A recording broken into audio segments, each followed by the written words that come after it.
Tester.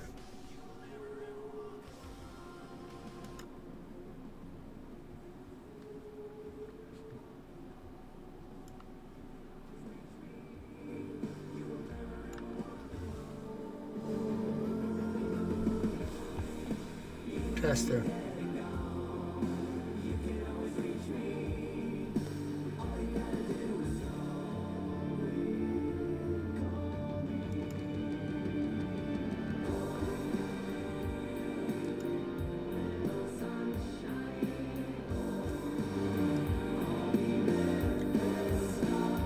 Tester.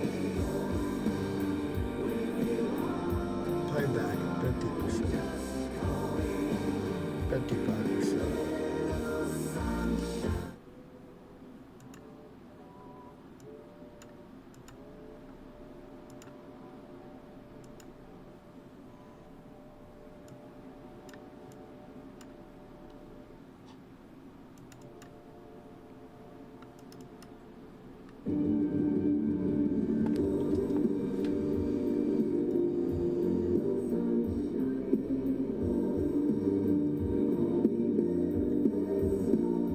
Tester.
All right, I'm going to be here playing, and if anyone wants to add anything like that. Otherwise, I'm just going to play. Otherwise, I'm just going to play. I don't know why I'm whispering.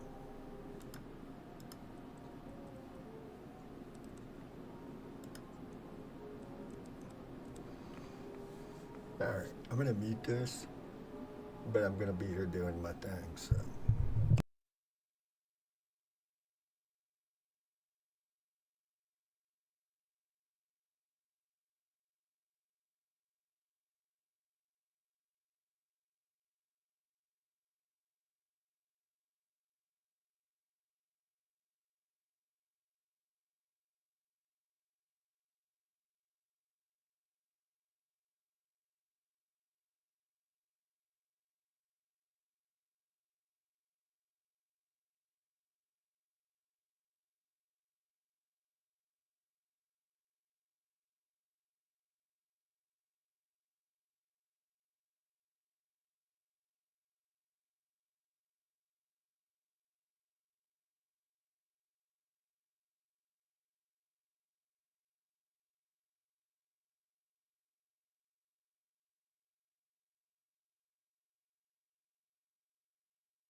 Hey, how's it going? We hadn't seen each other in at least a year, and Hey, we thanks for decided to see joining. what was new with her.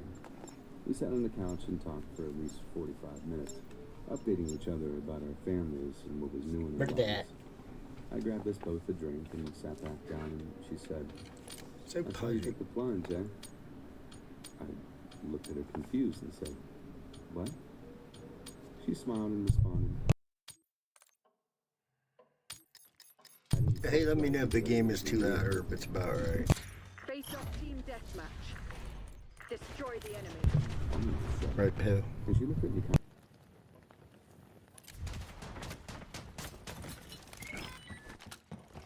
Setting prox alarm.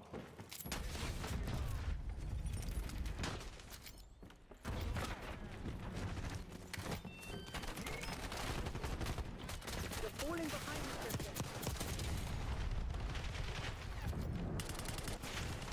We're winning. Keep it that way.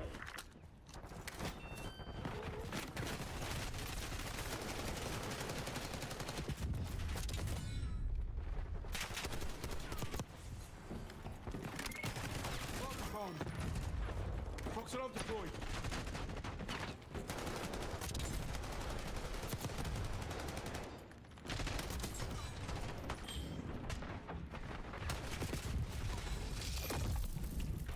Look at all the dazzling colors. I think this is you, buddy. It was me. She had matched with my 15-year profile. I asked her to scroll through the photos, and there was one really old.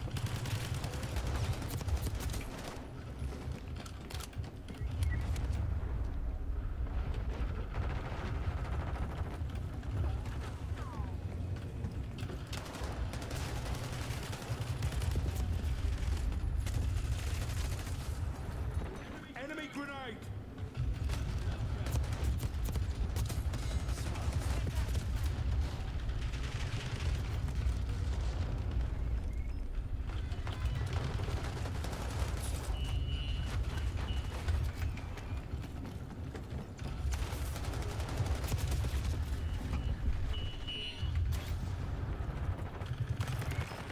Enemy hostile Molotov. Prox alarm deployed.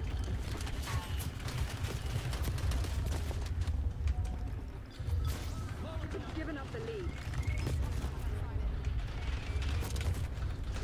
They've taken the lead.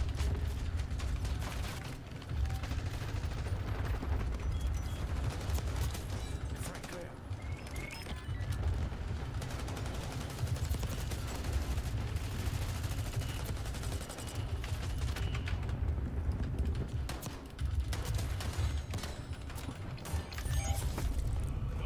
Happens to the best.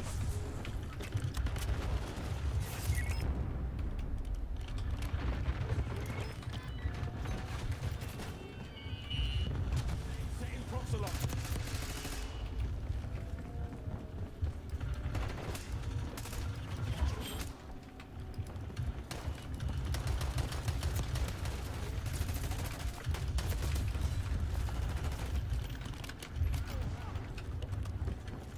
Prox alarm deployed.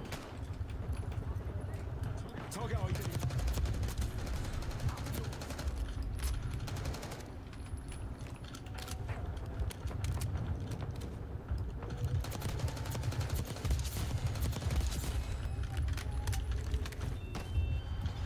Claim the advantage. Now hold Eyes it. on enemy Molotov.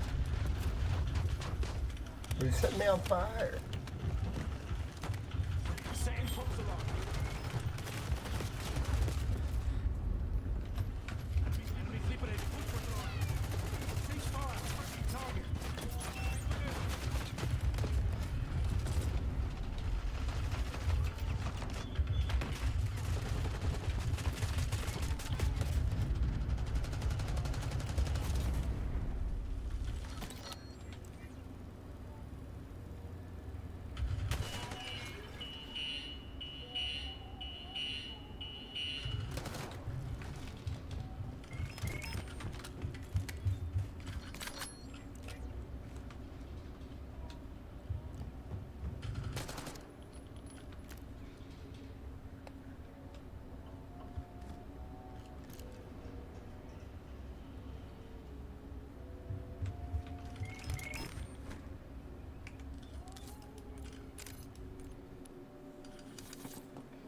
there's too much lag in that game.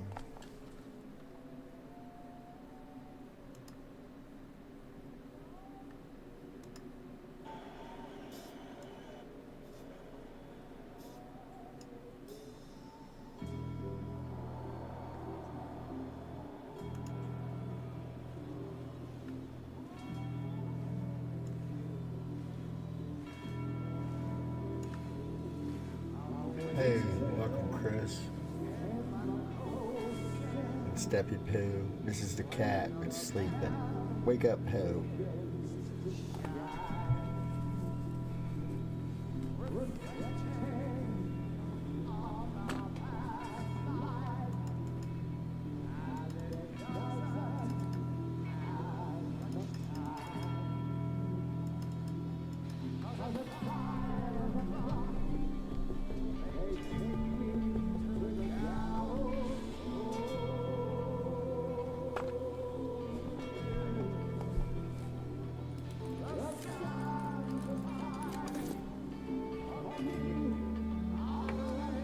Alright, gotta do some killing.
been a good game, We're guys. getting pummeled here.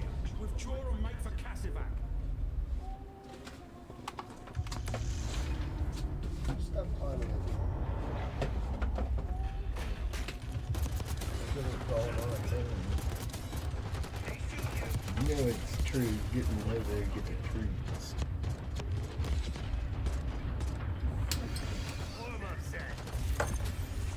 Crazy cat.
Face off kill.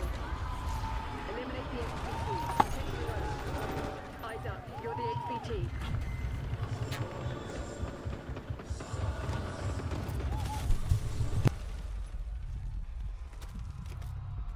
We took out their XPT.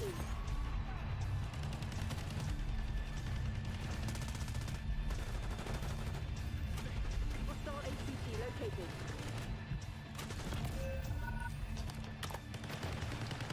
Watch out, grenade. Friendly XPT on site. Keep them safe. You're falling behind, Crimson. Smoke out. Hostile down. You're supposed to be the CIA's best. Act like it. Protect our HQ.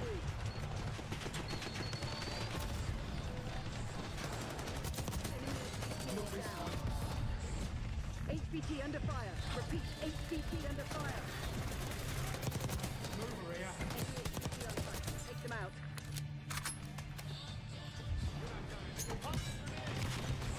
Our HPT has been eliminated.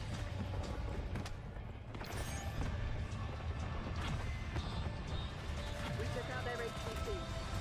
Friendly HPT on site. Keep them safe. HPT is taking fire. Keep the package safe. Hostile HPT located.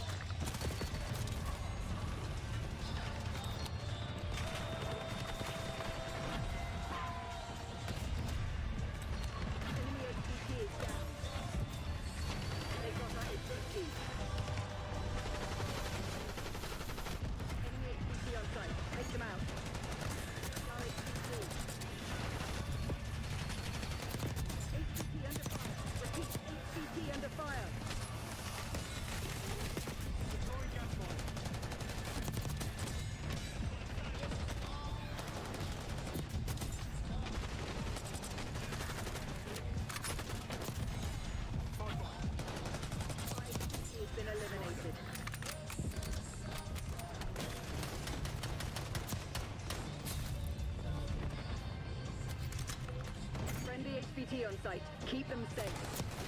HVT is taking fire. Package safe.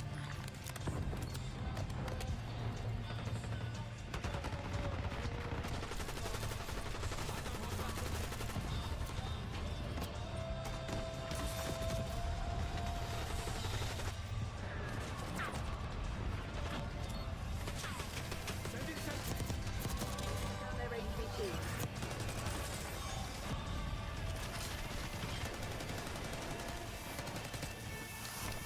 HVT under fire. Repeat, HVT under fire. Hostile HVT located. They've got our HVT.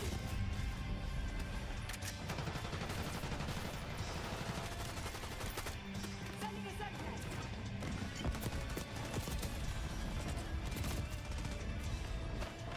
You are our HVT. Stay alert.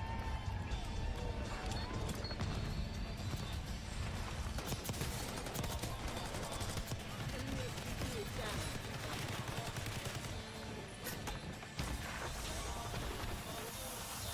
Enemy HVT on site. Take them out.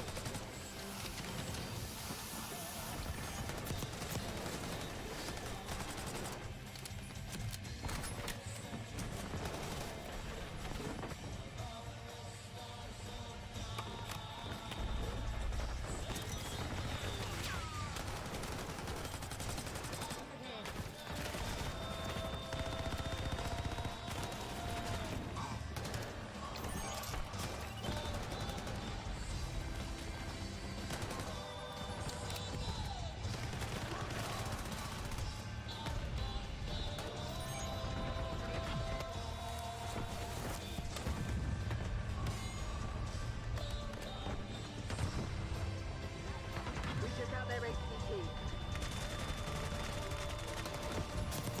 Hostile HVT located.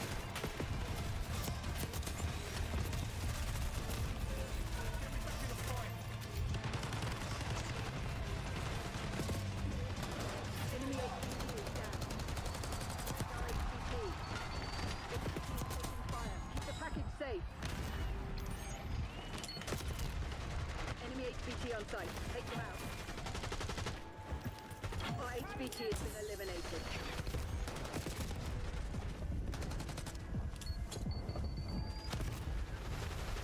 Friendly HVT on site. Keep them safe. HVT under fire. Repeat, HVT under fire.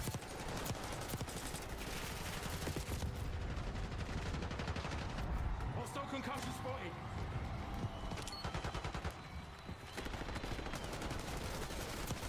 Check out their HVT.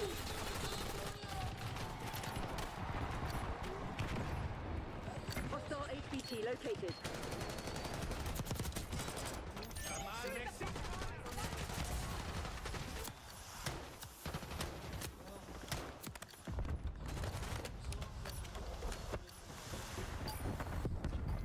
HVT is taking fire. Keep the package safe. HVT is down. They've got our HVT. Underwhelming effort. Hard battle, Crimson. We need to fight. Close one here, but we lost.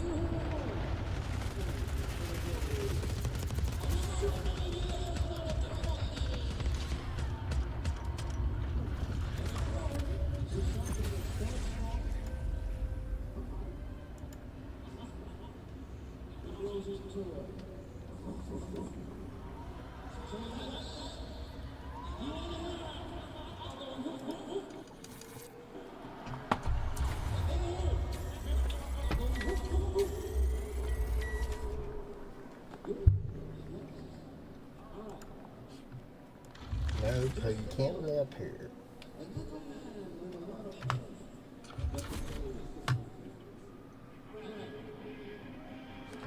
Back here.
Ah, did it too close to myself. Killed myself.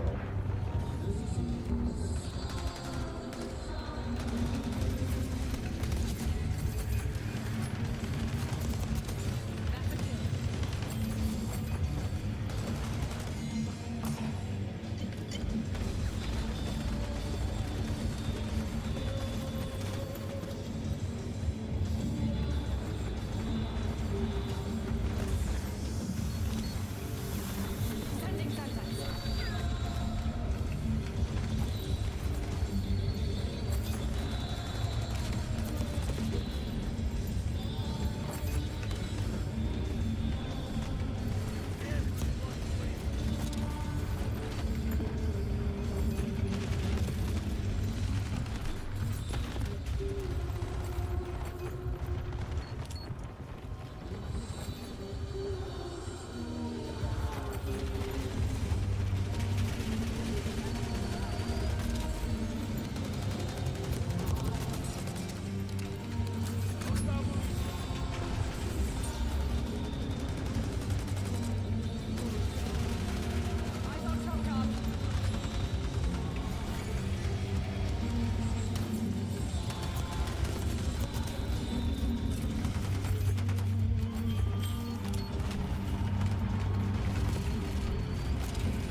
Let's do it.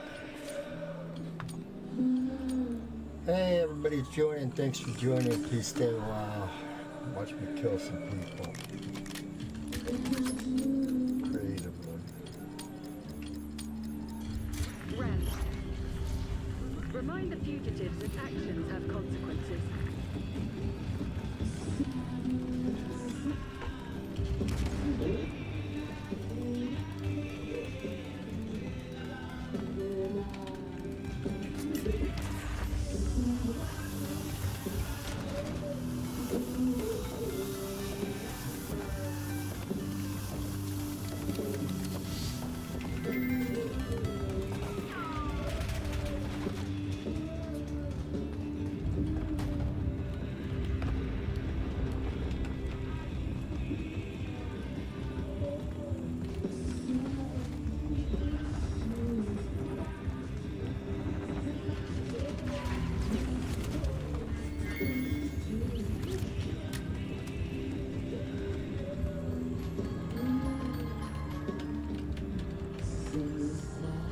We've located a new cookie crate.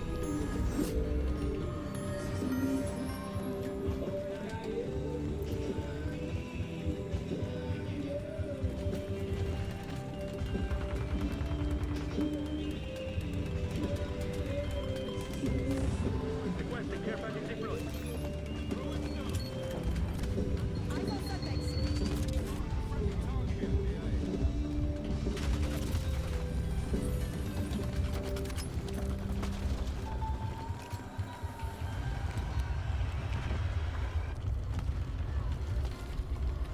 SAM turret established.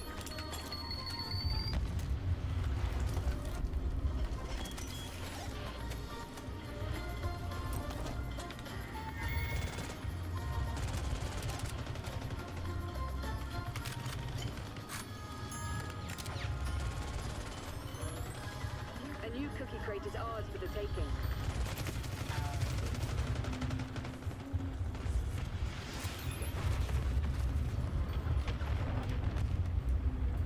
Tower requesting UAV.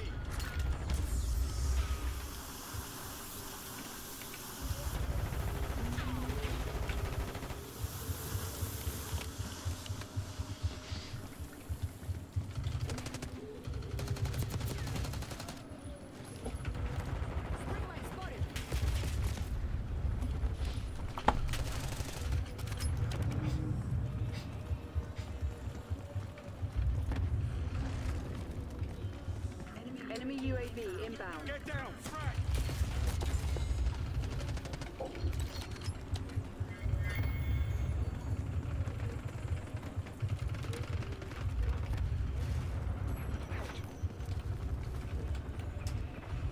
New cookie crate identified.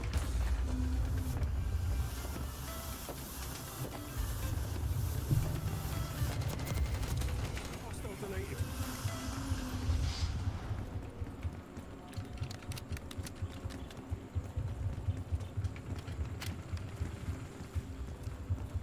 TACOM, drop care package on my beacon.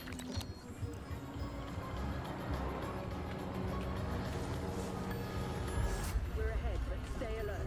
Marshal's people are no fool. Your gas out.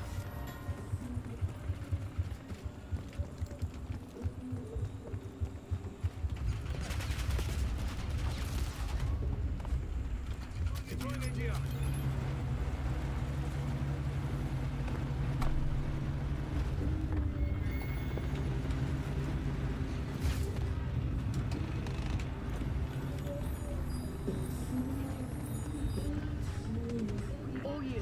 Secure them.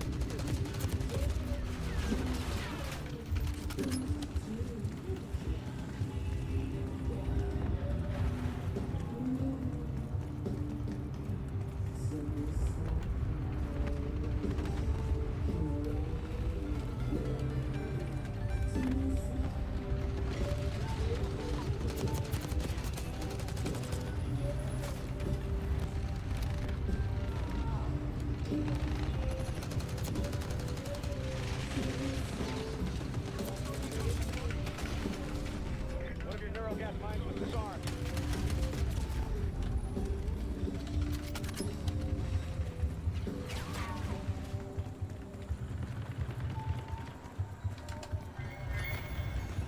TACCOM, commence watchdog helo.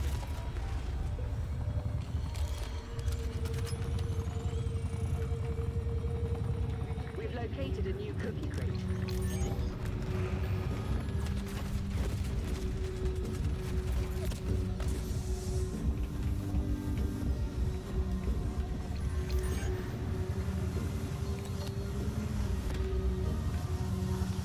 Here we got one go down.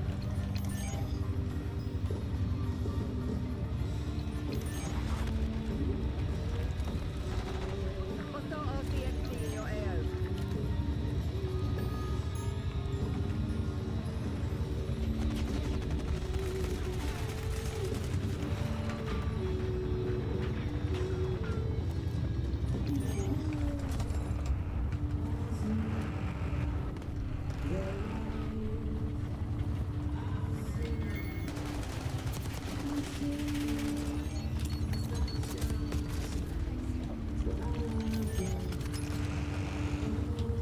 New cookie crate identified.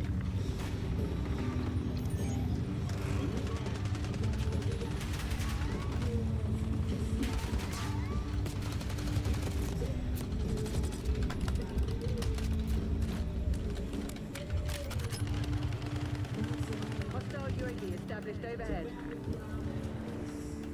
Loading one up.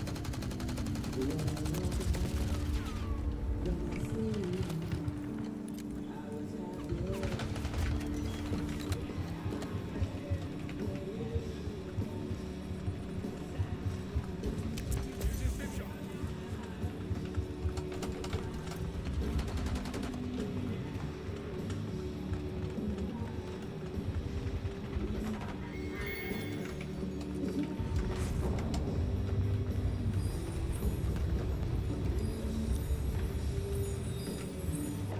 Hostile destroyed one of your neurogas mines. A new cookie crate is ours for the taking.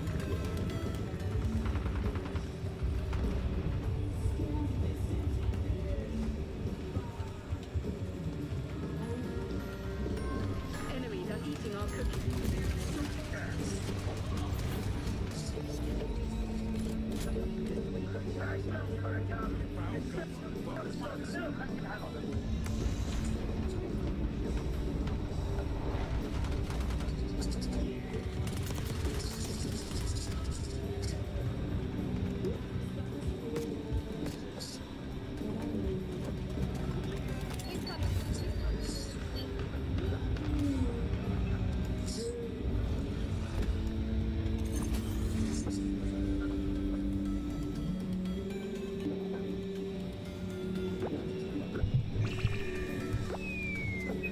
About 5 minutes, 10 minutes to go back in here. I'll be back.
What is it, Pooh?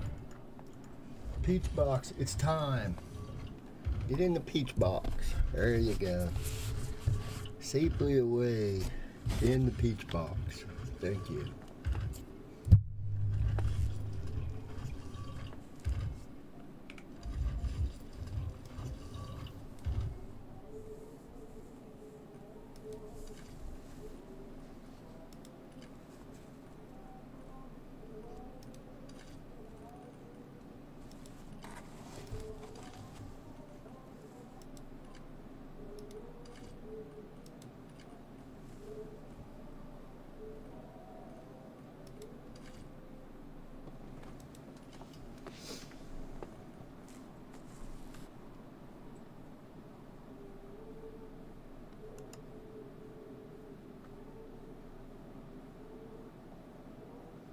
All right, we got Mountain Dew.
Might just play Flight Simulator here in a bit.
Lila, no. Lila, get back.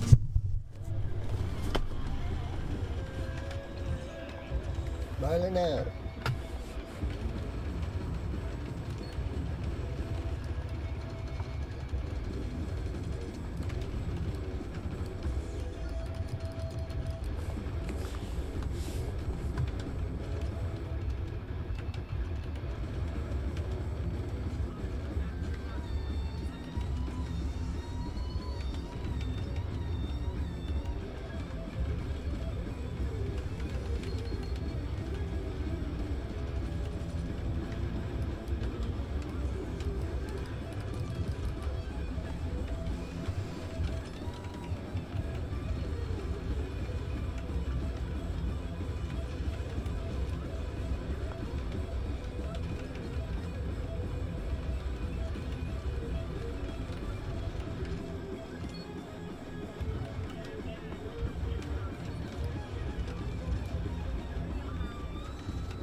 That was a good one.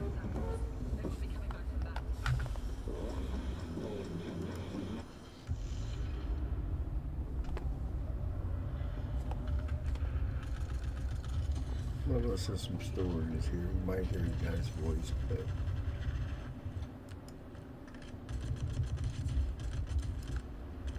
Today's podcast is sponsored by NordVPN. Stick around to find out how you can go to nordvpn.com/letsread to get 70% off a 3-year plan and use code LET'SREAD for an extra month for free.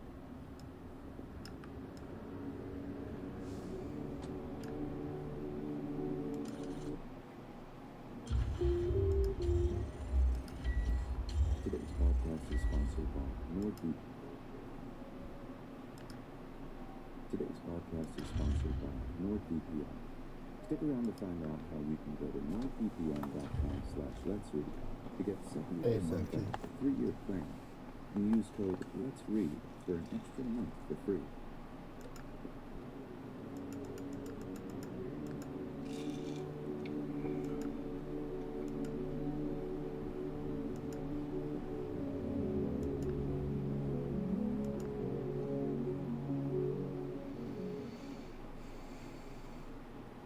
I remember the first time I came across the term Yonderland. I remember exactly where I was, exactly what I was doing. It was on one of my visits to a seedier part of Reddit that I came across on R Forever Alone Dating, a post from a girl looking for an online companionship. She seemed charming, and the picture she attached proved she was very attractive. I remember how she asked respondents to put the words green bean in their message somewhere just to prove that they read the full post. I don't know, I thought that was cute, so maybe it wasn't the brightest thing I've ever done, but I fired over a message asking if she was interested in getting talking. there, here we go. Fairly anonymously at first, which I understood, as the internet can be a weird place sometimes. But the more we talked, the more candid our conversations were. And by the time we revealed to each other just exactly where we lived, we were shocked to find out we both lived in the Northeast. Not only that, but we were only 100 miles or so apart. It was right about then that she began to act a little reticent. Being late to reply to messages, generally not seeming as enthusiastic as she was previously. I asked her if anything was wrong or she wanted to talk about anything, and she replied that she did in fact have something in her mind. She went on to tell me that she was feeling a little anxious because she was starting to like me quite a bit. Honestly, I didn't quite understand what she meant. I was starting to like her a lot too, but I was just happy about it. There were no reservations. She explained when she really liked someone, she could get a little intense. That was the word she used, intense. When I said that didn't really bother me, she changed her choice of words, switching out intense for obsessive. She told me there was a Japanese term for girls like her, yandere. I didn't know a thing about Japanese culture. I didn't care about anime or anything like that, so I just figured she was just interested in the culture. I didn't stop to question exactly what the word meant. Now, any self-respecting guy would have walked away right then and there. But let's just say I've never been the most successful with girls, so when I heard obsessive, I just figured she'd be loyal and attentive. Sure, it might grate on me from time to time, but a girl that was obsessed with me would surely never cheat. That had happened to a friend, and it had a serious effect on his mental health and self-esteem. By the time we were organizing our first meetup, we were throwing around the idea of a long-distance relationship, reassuring ourselves that we could see each other on weekends, alternating between her traveling and me traveling.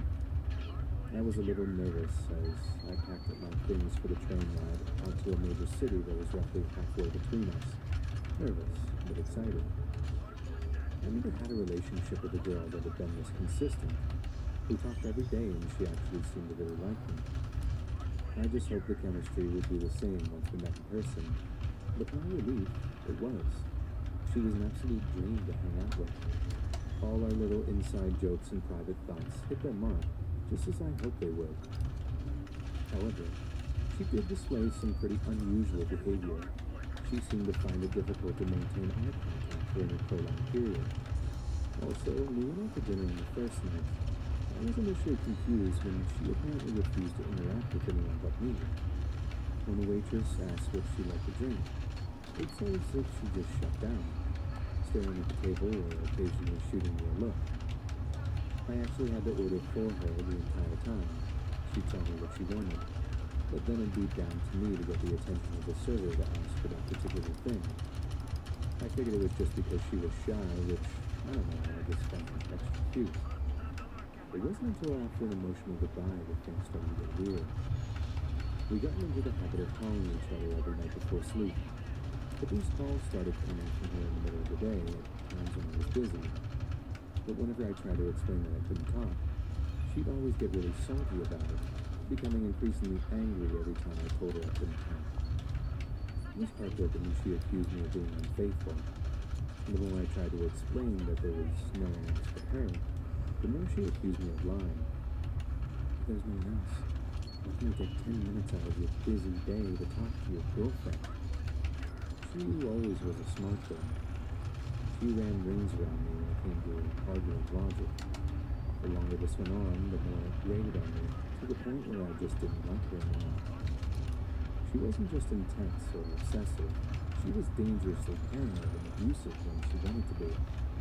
I finally plucked up the courage to call her to break up. Needless to say, she did not take it well.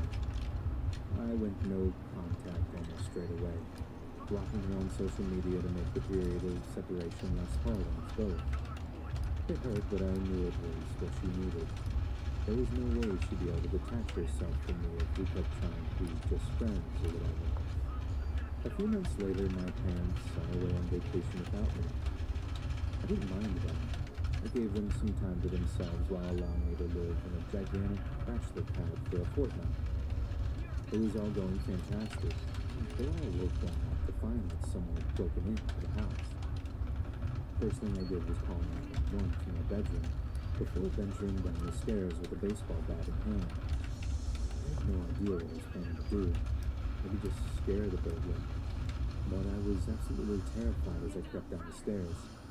I expected some huge crackhead or something, but instead of some burly, career criminal, the figure I found was small, almost dainty.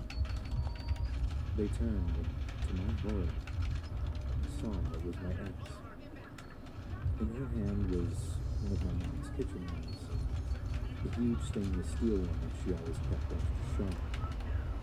She told me how good it was to see me again, but stopped when she saw the look in my face, asking me why I was so scared to see her. Apparently she only had a knife to defend herself against any other girls that were there. But when I told her they were none, she told me that from me. Long story short, the cops arrived in time to arrest her before an ambulance took me to the hospital. I needed 153 stitches for wounds on my arms and face. Yes, 153. It took over an hour to get everything sewn up while they gave me a blood transfusion for the loss. Moral of the story: don't meet people you find in the room. It's that simple. You can never, ever really know someone unless you have talked face to face. At least, that's what I found from hard experience.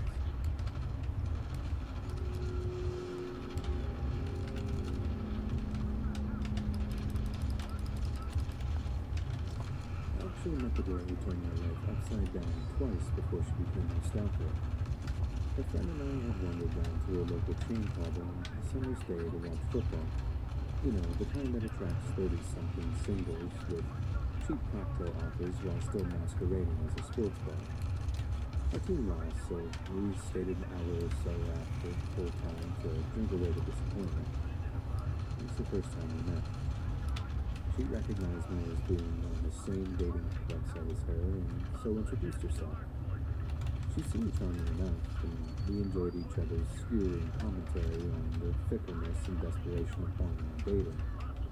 There was absolutely nothing to give me a clue as to her true character. No thousand-yard stare, no deranged cackling to tip me off that she was in any way mentally unbalanced. We swapped phone numbers and arranged to see each other over drinks the following week. The second time we met was just as delightful as the first. We each found it deeply amusing that we'd invested so much time on Tinder and dating sites, rather than meet by happenstance in the flesh. She seemed to really like me, which I must confess was as flattering as it was refreshing. We hit it off in a big way, and at the end of the night, I asked if she wanted to come back to my place for coffee. We slept together. It was incredible. But then, having known me for all of a few hours, she told me that she loved me. It came as sort of a shock, but I laughed it off back then. Only I really shouldn't have. From the moment Glenn Close boiled her first bunny, popular culture has been fascinated with the female stalker. As with most, if not all, cinematic archetypes have become an object of humor. They became funny, adorable, misguided pranks, deluded but charmingly harmless. Women stalking men was such an absurd concept that it didn't take long to become overtly comical.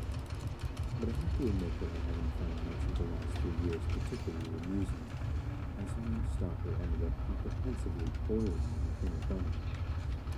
Although it was funny in the first few months when she chased me down the street on foot as I cycled home from work, I had fun sharing her voicemails with friends, her whiny, immature tone causing us to crack up. The fact a grown woman could make herself sound like a toddler was genuinely hilarious. But the joke wore very thin very fast. It stopped being funny when she threatened to counter-allege that I had drugged her and assaulted her. Before I went to the police with a complaint. It also wasn't especially amusing when she did exactly that, then posted extensively on social media detailing the night I apparently abused her. I found out she did that because she tagged me in the bloody post. My friends list halved overnight. My inbox filled with hate and bile-filled messages from total strangers. But the ones that hurt the most were from friends and relatives. I couldn't believe they'd taken the word of someone they'd never met over mine. Even the ones that offered a little comfort implied that if you're guilty, then fair enough, you should be punished. It was like they ignored every word I'd said about being completely innocent of the accusation. Long before the days of #MeToo, it was downright infuriating when I found one. She immediately got free legal advice and counseling as a result of the nature of the fabrications. I was left to my own devices for 5 long months with the allegations hanging on my head. By the time I was cleared, I was depressed, borderline alcoholic, insomnia, terrified of his own doorbell. Very funny. I even had more police officers laugh at the loopy voicemails, only this time I wasn't laughing like I got with my friends. I blame them more, in fact. I get it. Most people in my experience cannot help but find the idea of a man living in fear of an obsessed female stalker faintly amusing. I had one girlfriend, an ex, tell me that I had to man up, as if I could somehow puff my chest out and produce the magical instant cure to mend a profoundly disturbed woman. As if any forceful action on my part wouldn't end up with me in even more trouble with the police. The reality of being a stalked man is a mixture of grind and tedium, disturbed sleep, violent nightmares, and isolation. Your first instincts may well be to attempt dialogue with your apparent stalker, but eventually you come to realize that you may as well be trying to bring reason to a small child. Attention is something they crave, so any instance where you actually do acknowledge them, even if it's begging to leave you alone, is seen as a kind of admission that you want to talk, see them. And above all, it becomes apparent that it's down to you to clear your own case. So your life becomes one of logging missed calls, taping voicemails, transcribing texts, and having a camera phone ready to record every time you answer the door. Visits to a police station are frequent and time-consuming. Being stalked is a massive pain. One day in the future, I hope to God that I may be able to laugh about it all. But the current reality is that my stalker forced me out of the home I had lived in for 5 years, left me with deep trust and anger issues, and nursing post-traumatic stress disorder, which will only subside as I put time and distance between me and her. I have to pin my hopes on the notion that when I agreed to her being merely cautioned for harassment on the basis that she agreed never to try to contact me again, she was telling the truth. It feels like I might be asking for a little too much from someone so awfully disturbed.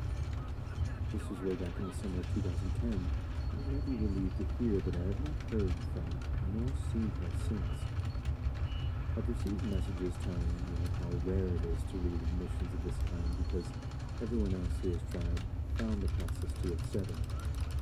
People have asked if I'm worried that it would provoke her into fresh activity, and that question, I must admit, does make me laugh, because there is nothing left that she can do to me. I cover a lot of terrifying topics here on the channel, but some of the scariest moments for myself include cybersecurity. With so many things to focus on, I decided to place the stress of that burden on NordVPN. NordVPN is a virtual private network that routes all your internet traffic through a remote server run by the service. It's really hiding your IP address, digital fingerprint, and using military-grade encryption Hey, good game, guys. data, keeping you secure online. Now, knowing this channel and generally existing on the internet has taught me a lot about protecting myself, especially with a few security scares occurring just in the past couple of years related to the channel. NordVPN's Chrome browser plugin has really reduced the anxiety I've formed in the past. It's lightweight and user-friendly from the first click, instantly securing my browsing in seconds. I've had issues in the past with protecting my information, and since joining NordVPN, my fear has all been wiped away. My personal favorite is their support on Android and iOS devices, Lighten them up. with apps to secure your mobile browsing experience. When I'm on the go, the fear of securing my information within areas like airports and unprotected Wi-Fi networks is looking apprehensive. But NordVPN's mobile app encrypts your nomadic self, along with 24/7 customer support and live chat. For a limited time, get 70% off a 3-year plan at nordvpn.com/letsread. This special offer makes your subscription just $3.49 per month, so you can browse securely on all your devices, and for a short time, use code LET'SREAD to get an extra month of Nord for free. Check the description to be linked directly there.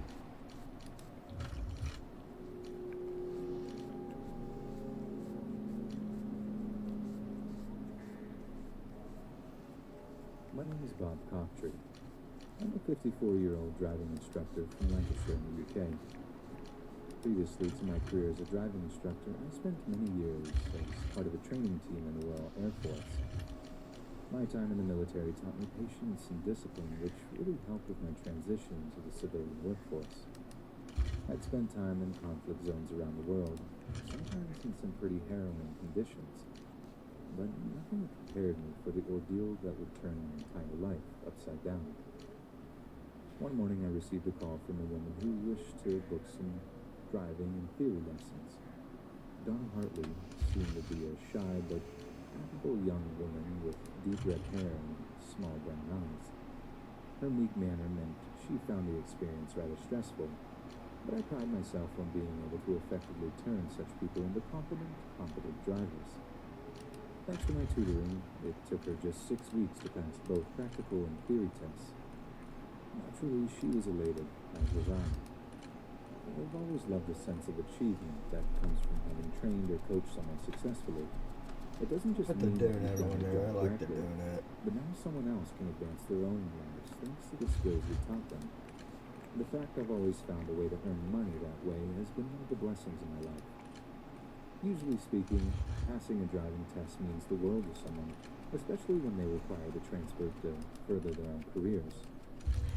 This means they usually thank me with more than just the monetary compensation for their lessons. A bottle of wine or whiskey with a sticker ribbon and a little thank you note usually arrives at my home address within a week or two of them earning their license. Donna Hartley told me she was a supervisor for an air conditioning company and therefore needed to travel a fair bit to attend sales conferences. So, obviously, she was particularly grateful, sending a thank you gift along with a few text messages expressing her gratitude. Now, usually, everyone remains professional, and we go our separate ways. But not Miss Hartley. She continued to send me thank you texts long after lessons and tests were completed, usually something along the lines of, "I'd like to thank you again for helping me pass," Would you like to go for a drink or something to eat? This was rather flattering, but I'm a happily married man, so I simply opted to politely decline before ignoring any follow-up messages. But the texts didn't stop coming, and each one was more awkward than the last. At one point, she sent me a message that just said, "I wishes I hadn't passed my test because I would have got to spend more time with you." I couldn't bring myself to reply, but the messages kept coming, almost non-stop. And what's more, over time, they grew darker and darker. Donna kept texting, calling, and visiting my Lancashire home. She asked me to meet and hug me. One text read, "I don't want to hurt you, but you can hurt me." When it became evident to her that I was ignoring her messages, she threatened to hurt herself if I didn't reply. And this was the final straw. I immediately contacted the local police and informed them that she was both a threat to me and apparently herself as well. They subsequently visited Donna at home, but when I spoke to one of the officers, they said that Donna had made a counterclaim that she was simply frustrated that her driving instructor was ignoring her.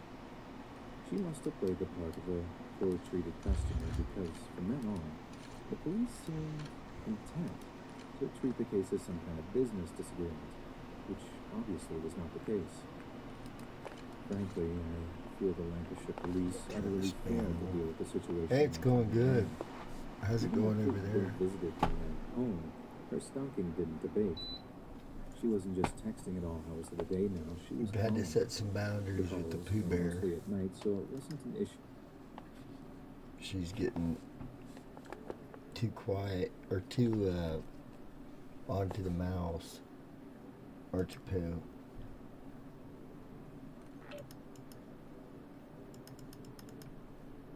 There's the Pooh cam. That's good. Better quiet than crazy.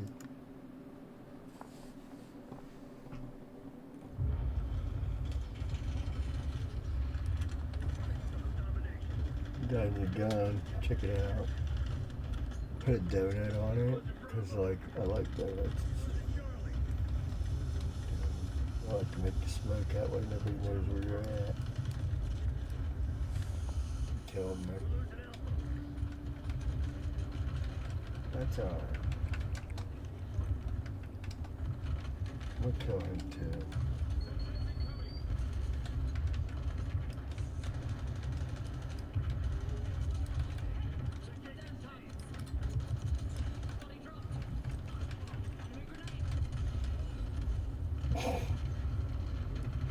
Oh yeah, I thought at first it was Bryant Gumbel. It was the one that less people knew about, but I think was a better broadcaster. He was a sportscaster. Well, I mean, Bryant Gumbel was good too, but Greg Gumbel knew more about sports by far than Bryant Gumbel did.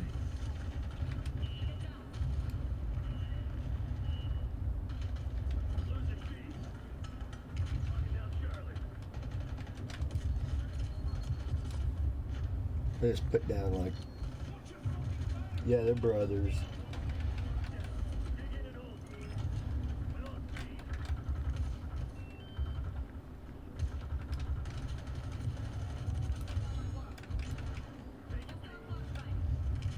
They're brothers.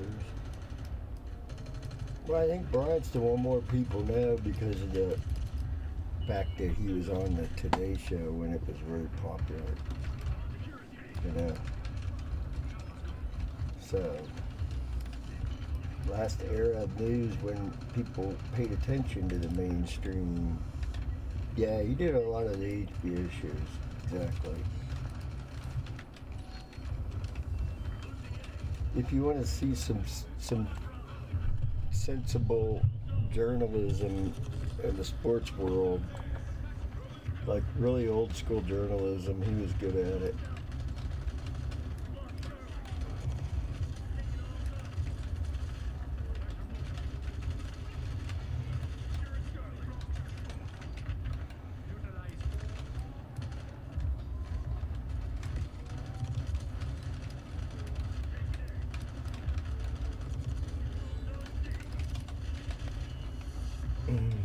Yeah, he was pretty good. I mean, he was a smart guy. thought so.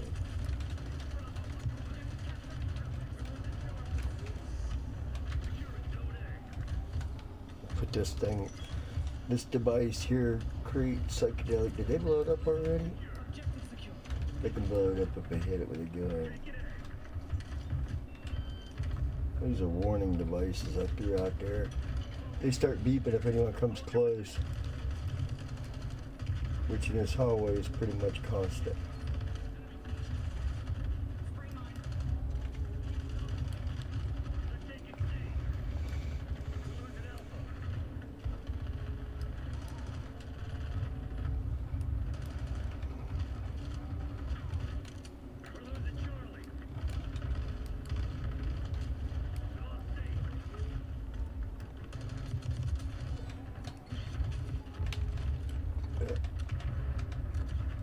Just roaming the street. Oh, really? They're celebrating the upcoming Super Bowl for the Lions. Is it some kind of gag gone wrong? Well, not a gag, but like a stunt.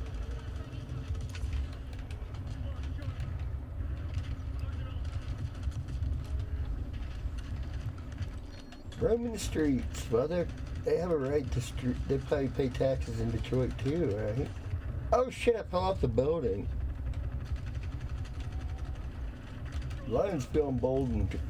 They can come out and be a lion just like lions do. Since the criminals been a criminal, why can't the lions do their thing? Right? They need to be taken to the fields. That's right. It'd be better for everyone. I really would like to be eaten by a lion. That would be horrible. Not as bad as a shark, but still, would pick that.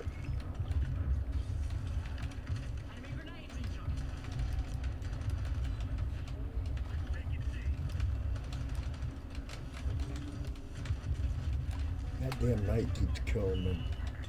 Pill, you a Lions fan? She looks like a little lion, doesn't she? Pooh, do you know anything about the Lions? See, this is a secret spot here. When you're out here, you kind of just get away from it all. Of course, people still want to give you shit. Just out on the deck trying to have a smoke.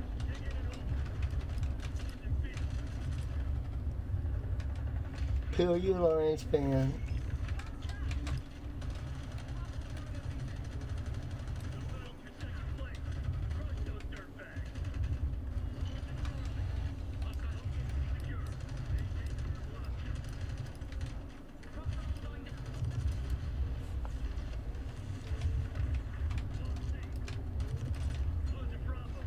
Lot of killing. Yeah, that would scare people more than gangs. It would scare me more than gangs. I don't know, gangs are pretty scary too. Actually, probably the gangs would be scarier if they notice you. The lion notices you, depending on its mood, it might just walk away. Chances are if a gang notices you, they're gonna rob you, and maybe kill you.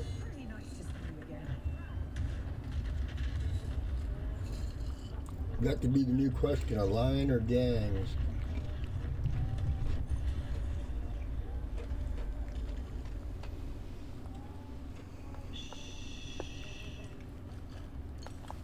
Alright, Pooh, this is a family-friendly show.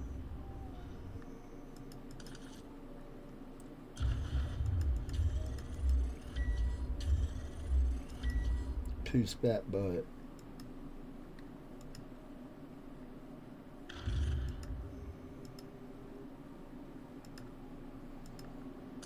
Got more Pooh cams here than me cam.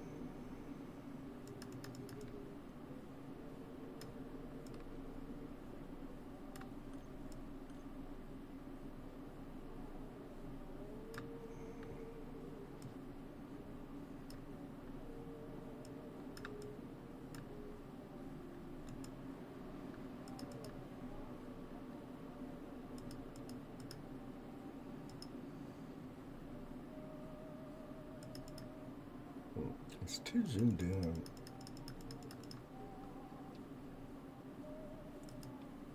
Need to be so get zoomed in and go back to Pooh. Pooh, we'll cut it back to you. Pooh, you're on camera. You're supposed to do sports here. Wake up, you fat little groundhog.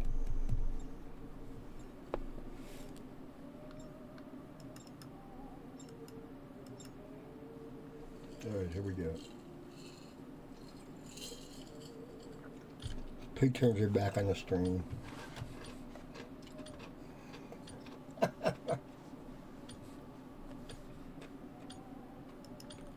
Just to turn off my phone. But each morning when I switched it on, I dreaded the inevitable barrage of voicemails. They were 15 or 16 sometimes, but I couldn't bear to listen to a single one. Jeez, I gotta kill both of us. The police, You're in confused. utter disbelief, they actually told me there was nothing they could do.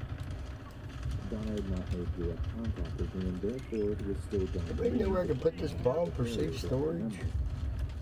I just leave it by the door. Guys, remember I put it there, right?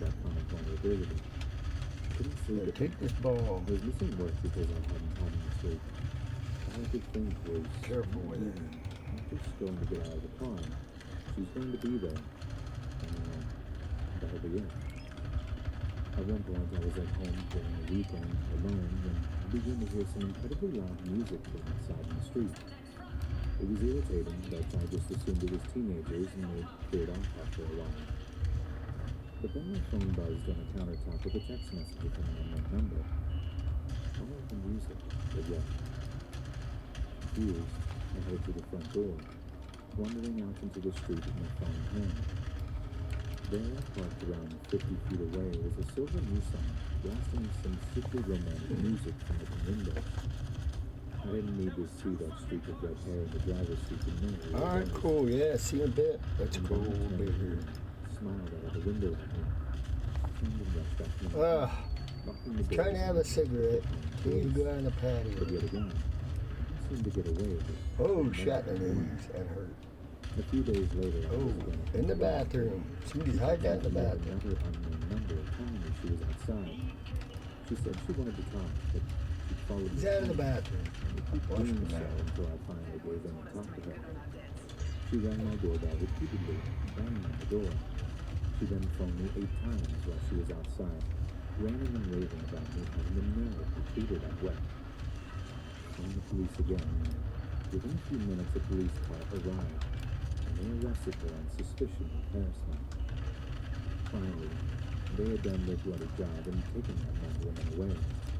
She was Ah, given no, a I missed suspended her. prison sentence and That's was crazy. were banning her from going anywhere near my home and making any form of contact with me. I later discovered that Donna had told her psychiatrist that she wanted to hold me hostage, Oh. torture me with a knife before ending me. I went stone cold when I was told. I knew I was right to be afraid. It was suffocating. The whole ordeal had a long-lasting impact on me. It completely changed my life. It changed how I feel about people. It changed my relationship with my Went the wife. wrong way. I've had to uproot my entire lifestyle as a way of defending myself against them. But the worst thing is that no one really takes you seriously about it, because you're a man dealing with an obsessive woman. There's a kind of locker room culture to it, like, oh, it's because you're such a stud. You should be flattered to be paid that kind of attention. Oh, too Some slow people that think it's time. harmless. Just a woman that's just giving you some attention. I'm on the couch. Because the attention is unwanted. The attention is unsolicited. And it is never I reciprocated. died on the couch. I'm very cautious now, always looking around me when I go outside. I don't feel safe. What do it take for Donna to be jailed? She ruined my life and showed me no regard for the first sentence. It makes a farce of the whole justice system.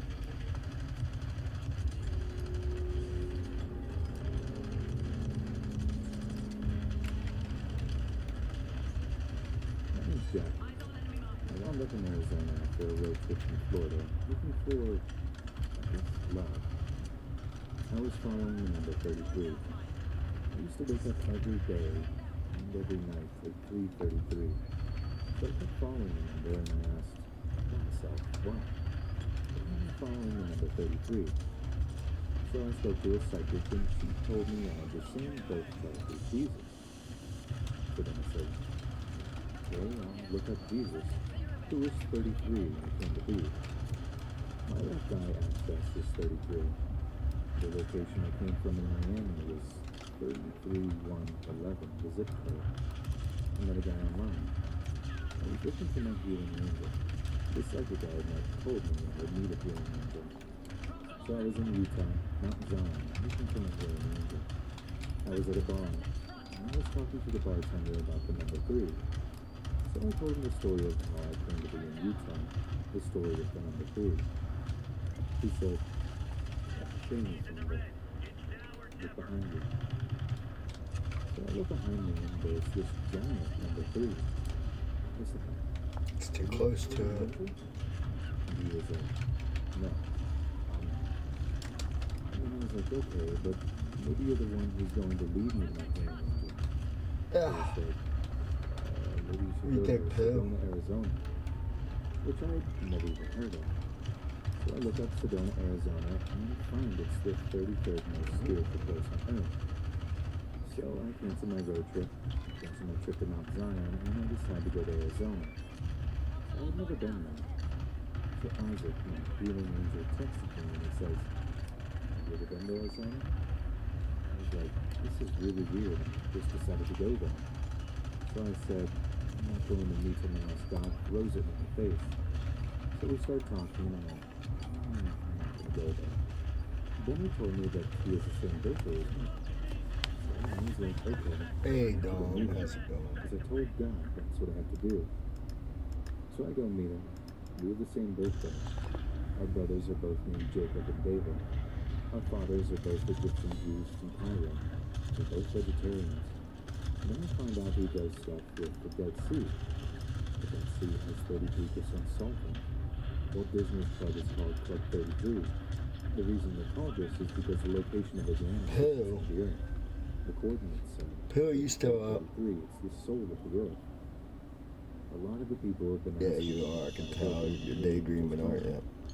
I'd rather not talk about those things. I met him using the online dating site Lexi. It's the shallowest website ever where the rich men meet the pretty girls. People said I messaged him some pretty great stuff, but I'd rather not talk about those things either. People said I texted them 65,000 times. To me, it seemed like more. But I don't deny that. It helped me gain all the information I needed to. Loving him selflessly brought this information because everyone just wants to take. But if you just give and won't stop giving, even if you don't receive, you all of a sudden receive a lot. We went on 3 dates. I felt like I met my soulmate.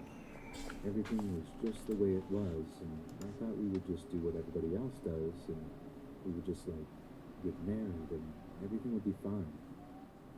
But that's not what happened. People have said that texting him 65,000 times was excessive, but love is an excessive thing. I get why people think I'm a little bit out there, but I'm not a crazy person. I'm the person that discovered love, the equation to light.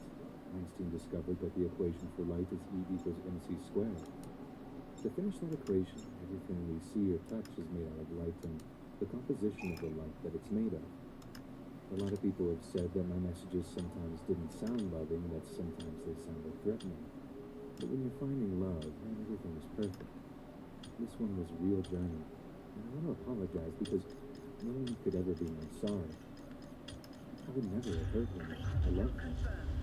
So the rest of the equation is L equals 3.33, L equals 3.33 times E equals mc squared, and it's the equation of eternal love. It means one boyfriend and one girlfriend. The boy is the light that makes the love work really hard. We as women are supposed to worship the man, and they're supposed to lead us to where we're supposed to go. And instead, we all believe in number 0. Number 0 is a belief system that the Illuminati created to create the undertaking of all humankind. It is important for me to tell you this because I have to share a message of love. That everybody has to love each other.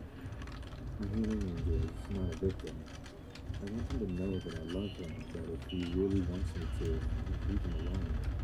People ask me about that over and over again, but I tell them they have negative energy and I don't want to talk to them anymore.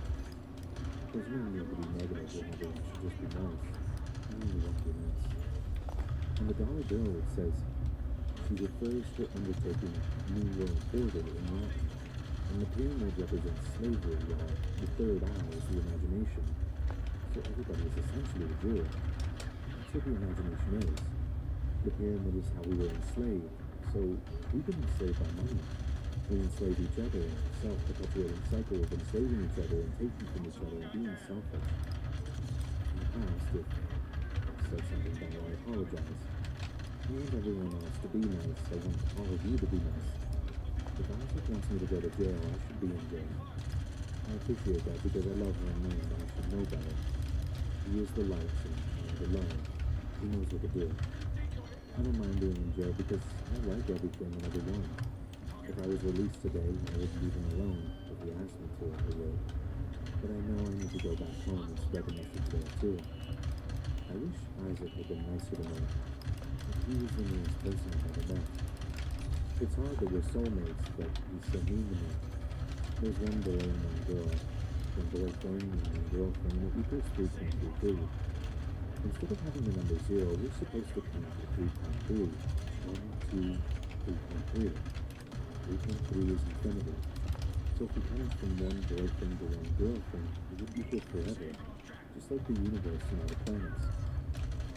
Police arrested 33-year-old Jackie Ades last April as she took a bath from a man's home while he was out of the country. She allegedly took her 2 dogs, food, and a bottle of wine with her, along with an 8-inch butcher knife that was found in the front passenger seat of a Mercedes-Benz parked outside the home. Addie's journey requested a hearing in January to evaluate the woman's mental competency and to determine whether she could assist in her own defense. She was deemed mentally incompetent but restorable last month by 2 or 3 mental health officials. Addie's had pleaded not guilty to I charges missed the of jump. criminal trespassing. Levis said she could have ended her incarceration months ago by accepting a plea deal, but that would have imposed a 10-year ban from contacting the man she allegedly barraged with texts. Addie's insist jurors will not only find her not guilty, but they also order that she and her alleged victim get married. What you just read above is her letter from in jail.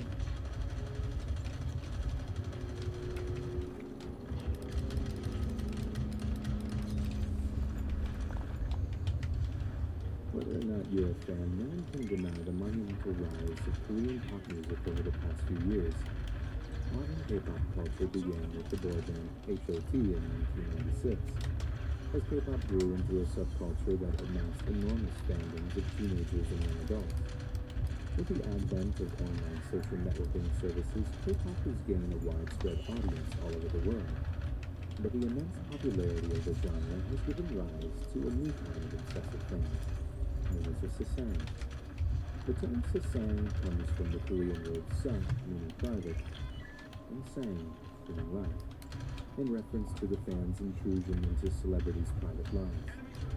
Sasang fans are often described as being female, aged from 16 to 25, and driven to commit borderline criminal acts in order to gain attention from their favorite celebrities. Examples have included seeking out celebrities at their apartment or house, stealing their personal belongings or information, harassing family members, and even sending their idols inappropriate gifts. Many Sasang fans are motivated by a desire to gain recognition from their idols and stand out from other or lesser fans. One Sasang fan interview gave an explanation for this obsessive behavior. I feel like I get to know more about and get closer to the idol I love. If I go to a concert, there are thousands of people attending, so the idol would not know who I am. But if I become Sasang, they will recognize me. If I keep telling them, I'm so-and-so, I saw you at that place before, I'm so-and-so, they will start to take note of me and ask, did you come again today? The Sasang fans being recognized by idols is a good thing.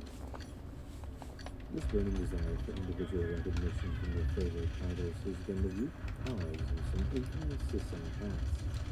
Physical assault is one perceived way of being remembered. In 2012, a Sasang fan repeatedly slapped Yu Chun, the boy group JYJ, justifying the assault by claiming that the idol would definitely remember her from then on.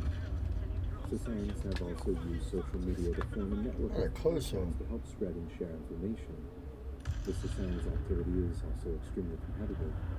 The Sasang who can get the closest to an idol, or who can acquire privileged information that no one else has, gains greater respect among other Sasang for their commitment. It has been noted that Sasang fans will try to get jobs in industries so that they're closer either to their idols or the information concerning them. Sasang targets employers such as airlines, phone companies, and credit card distributors.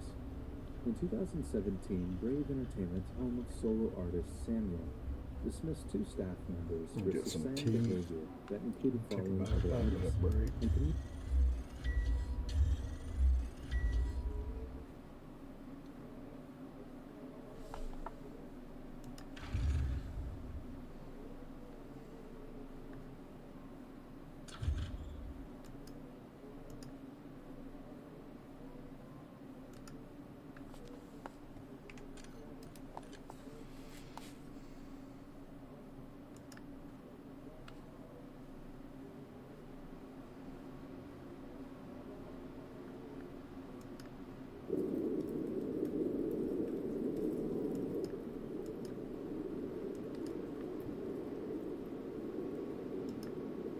All right, give me about 5 minutes to get some ice here and be right back.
go on to Christmas obsessively cookies. devote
Make a I had made quick wrong smoke turn here. trying to get to Disney.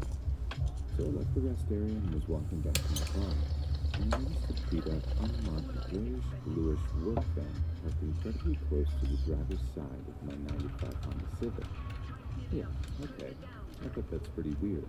It had Florida flags on it, so it couldn't have been the ladies I had talked to in the bathroom.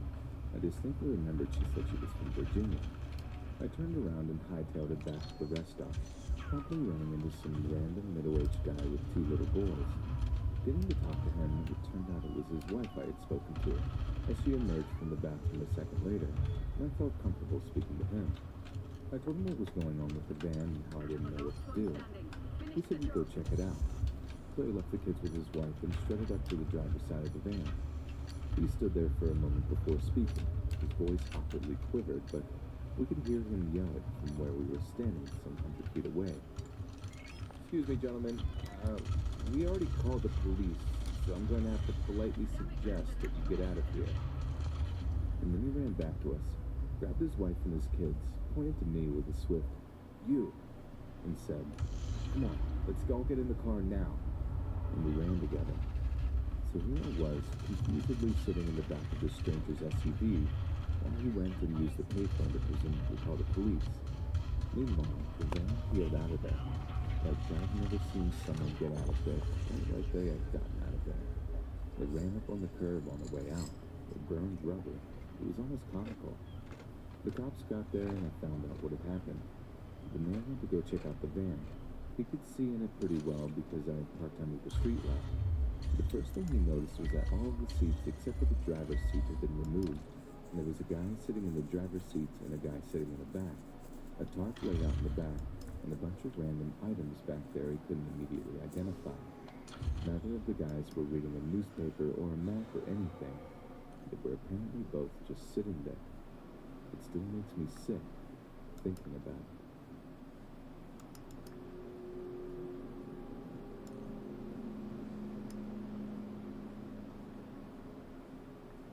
I was around 5 or 6 when this happened, and although some things are a little hard to recall, please forgive me as I attempt to translate memories of my childhood self, along with what my mother and sister have told me since the terror instilled in me from this ordeal still remains. Maybe this will prove to be therapeutic. This happened in 1990 and 1991. My mother suffers from bipolar disorder and did not like to take her medication because she felt cloudy and numbing. She's originally from Thailand, and she always told me, "It's America that makes me crazy."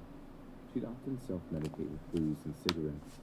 She even kept a mason jar under the sink of something red that she had made herself. No idea what it was, but it smelled awful, and she called it Mom's Kool-Aid. She told me I was not to touch it, taste it, and definitely not to tell my dad. And since I was the world's pickiest eater, who hardly ever saw my busy father, that was never a problem. My dad was in the military, and he would often go on TV-wise out of the country, so my older sister and I were left at home with our mother, who was, for the most part, perfectly capable of caring for us, but, you know, she had her bad days, as all parents must, complete with off-the-chart mood swings that fluctuated between laying on the couch all day to wanting to play hide-and-seek with us and chasing anyone she found with a large kitchen knife. You know, typical childhood. Sometimes she'd go to Tampa for a few days to gamble or party with friends that she had made, most of them also from Thailand or the Philippines. They all seemed outgoing and loud, like my mom. I watched a lot of TV when I was little and just assumed that's how real life was, or should be. And no one on TV acted like my mom, so I just thought she was a huge weirdo. I was always embarrassed at how people reacted to her because that's how my dad and sister acted and being so young. I didn't have much compassion or understanding. I wanted her to be like a TV mom, and it didn't help that my dad was always berating her for acting crazy, and that she had to be careful while he was gone, and straighten up, or the state's going to take our kids away.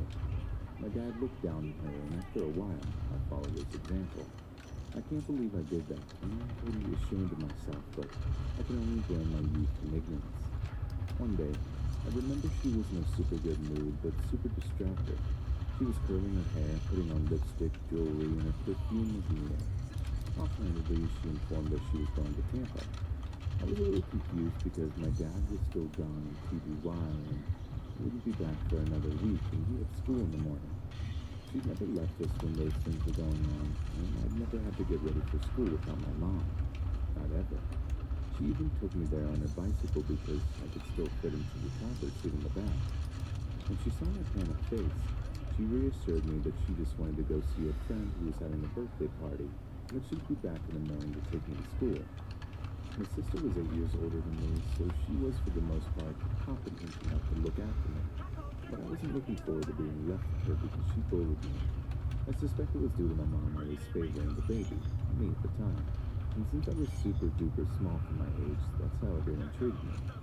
I should mention that although she was a huge bully to me, my sister also had this tremendous and oftentimes irrational fear that since I was so small, I could easily be kidnapped.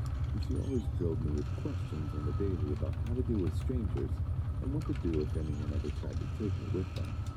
She'd even have mock drills where she'd pretend to be a stranger by wearing this awful latex mask that I hated and make me run while timing me with her stopwatch and making me do it all over if I was too slow or tricking me and popping out of nowhere saying stuff like, "Congratulations, you're kidnapped." It was ridiculous, and I hated feeling like I always had to watch my back. I learned later on in my life she did this because she and my mom had to thwart two would-be kidnappers on two separate occasions. So anyways, my mom drove away to Tampa, and my sister watched TV while I played with my pound puppies. It wasn't as bad as I thought it would be. No tricks and teasing.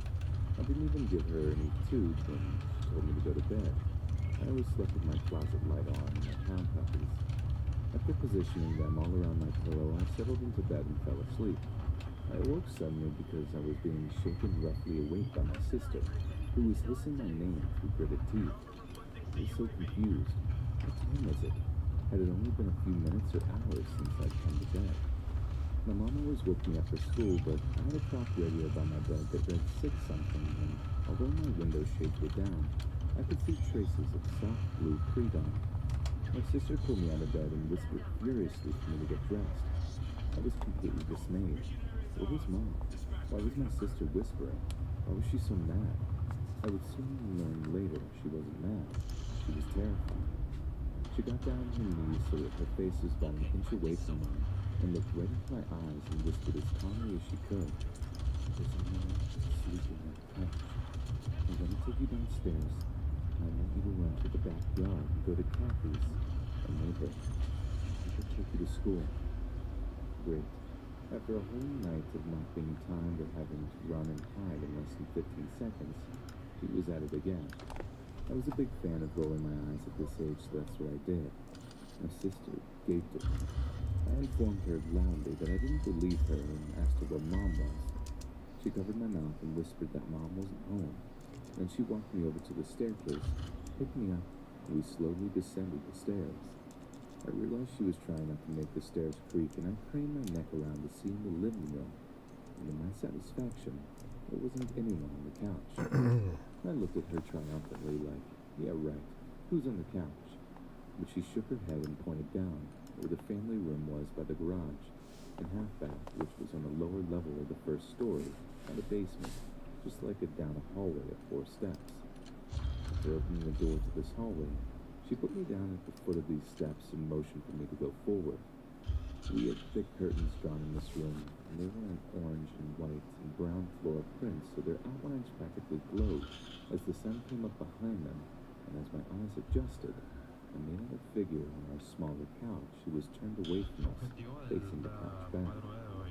At first glance, I thought it was my mother because of the long hair and tan skin, but the hair on the back of my neck rippled as I realized this person was all balled up and seemed crammed into the couch, meaning they were a lot taller than my mother. Their shoulders were broader, and they were wearing dirty sneakers and painted stained jeans that were loose, like a man's, because it was a man. I started shaking. Doing water. This had never happened before. My parents were here, and I had no idea what to do. My sister put her hand back over my mouth and ran me back up the stairs. She closed the door quietly and pushed the lock button on. She had locked him down there, which made me feel a little bit better. I put a lot of trust in the locked doors. My sister took me to the kitchen and gave me my book bag, but not my lunchbox. And as I was about to inform her of this, she opened the backyard porch door and gave me this solemn look, so I shut up. She told me to run as fast as I could, not to stop until I got there, not to tell anyone about the man because she was going to take care of it. She helped me put on my backpack, then counted to 3, just like in all the drills she made me do, and I took off. I dodged my dogs, I unlatched the chain link gate. I ran down the back walkway toward the driveway across the front yard and off our property. I wasn't allowed to cross the street, but here, I was crossing it, flying across it even. I ran through other people's yards that were still wet with dew and didn't stop until I was knocking as hard as I could on Kathy's front door. Kathy opened the door in her bathrobe and her hair all messy, and I told her she had to take me to school. That's all I said. She gave me a look like, oh, do I now? Before letting me in. I sat in her kitchen as she offered me breakfast food I wouldn't eat and got her kids ready for daycare. I'm sure she asked me why she had to take me to school, but I can't really remember the conversation. I think I just told her that my mom wasn't home, and she just left it at that. Everyone in the neighborhood knew about my mom. Mostly she was always out in the yard gardening and being super friendly, but they all had to take care of my sister and I at some point, just like my mom would take care of their kids when they went out to run errands. This was the only time in my life I felt like neighbors were just automatic friends. I went to school and didn't have lunch, so the receptionist gave me a quarter to buy PB&J and milk, which I didn't need a drink, but knew I had to take so the school wouldn't look like they weren't taking care of me. Once I was talking with my friends, all recollection of the events of that morning faded from my mind. It wasn't until after school that I remembered everything because I didn't see my mom's van waiting for me. I didn't see her on the bike or waving an umbrella at me. I didn't see Kathy or my sister or anyone that was there for me. I stood there looking and thinking I could probably walk home, but I was terrified of having to do that simply because I never had, but more because I was always told that I wasn't supposed to. There was a boy in my class with white blonde hair who lived in my neighborhood, and he was staring at me.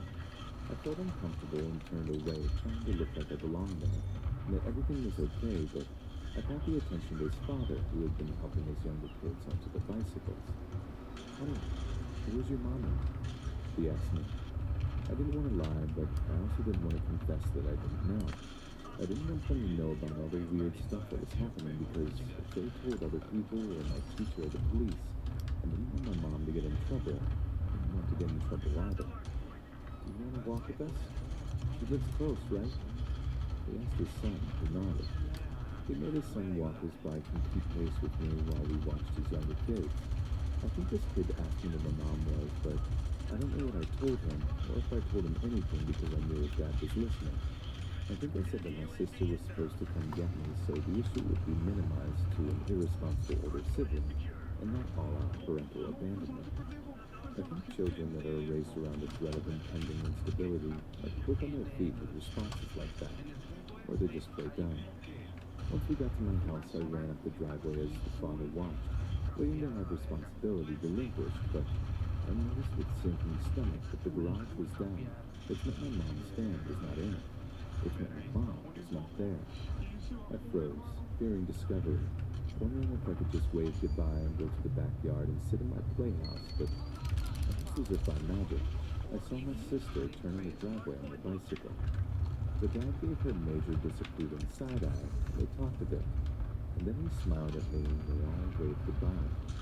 She ran up to me and grabbed my hand, so I followed her up the walkway towards the stairs of our front porch and went into our house. I asked her if the man was still here, and she said no. She told me after she saw that I made it to the neighbors, she went back down to the family room with the biggest knife she could find. She kicked the cushions to wake the guy up and yelled, "Who are you? And what are you doing in my house?" And he, seeing her towering above him with this knife and being super disoriented, probably hungover, screamed in bloody terror and cowered behind some pillows. "I'm a friend of your mom's," he told me. "She told me to look after you. I folded the clothes. I folded the clothes." My sister then pointed the knife at him and told him to get up slowly. She waved away his face and told him to get out, which he was only too happy to do. We managed to unlock and pull open the sliding door in the family room, which we never used because it was too hard for anyone but my father to shut all the way. And she said the dogs jumped on him, trying to be friendly. Spaniards love everything, the guys. But he just thought that they were going to attack him, so he picked up the pace as he climbed over the chain link fence and disappeared. After locking everything up, so she thought, my sister said the phone rang. It was her mother. She said Mom sounded drunk and asked her if he'd met her friend, and my sister flipped out at her. Our mother could not understand why she was so upset and explained that she was driving a few friends home when they met a real-life Seminole walking down the road as they pulled over and harassed him long enough to find out he didn't have a place to stay that night. So being in a super good mood, since she loves making new friends, my mom told him we could stay at her house, but he had to fold some laundry and watch her kids so she could stay out and keep partying. And he agreed. She let him in through the garage, told him where to find the basket of laundry, which, as you recall seeing, would be folded by the couch in the family room, and told him there's some beers in the fridge, but not to go up to the second story.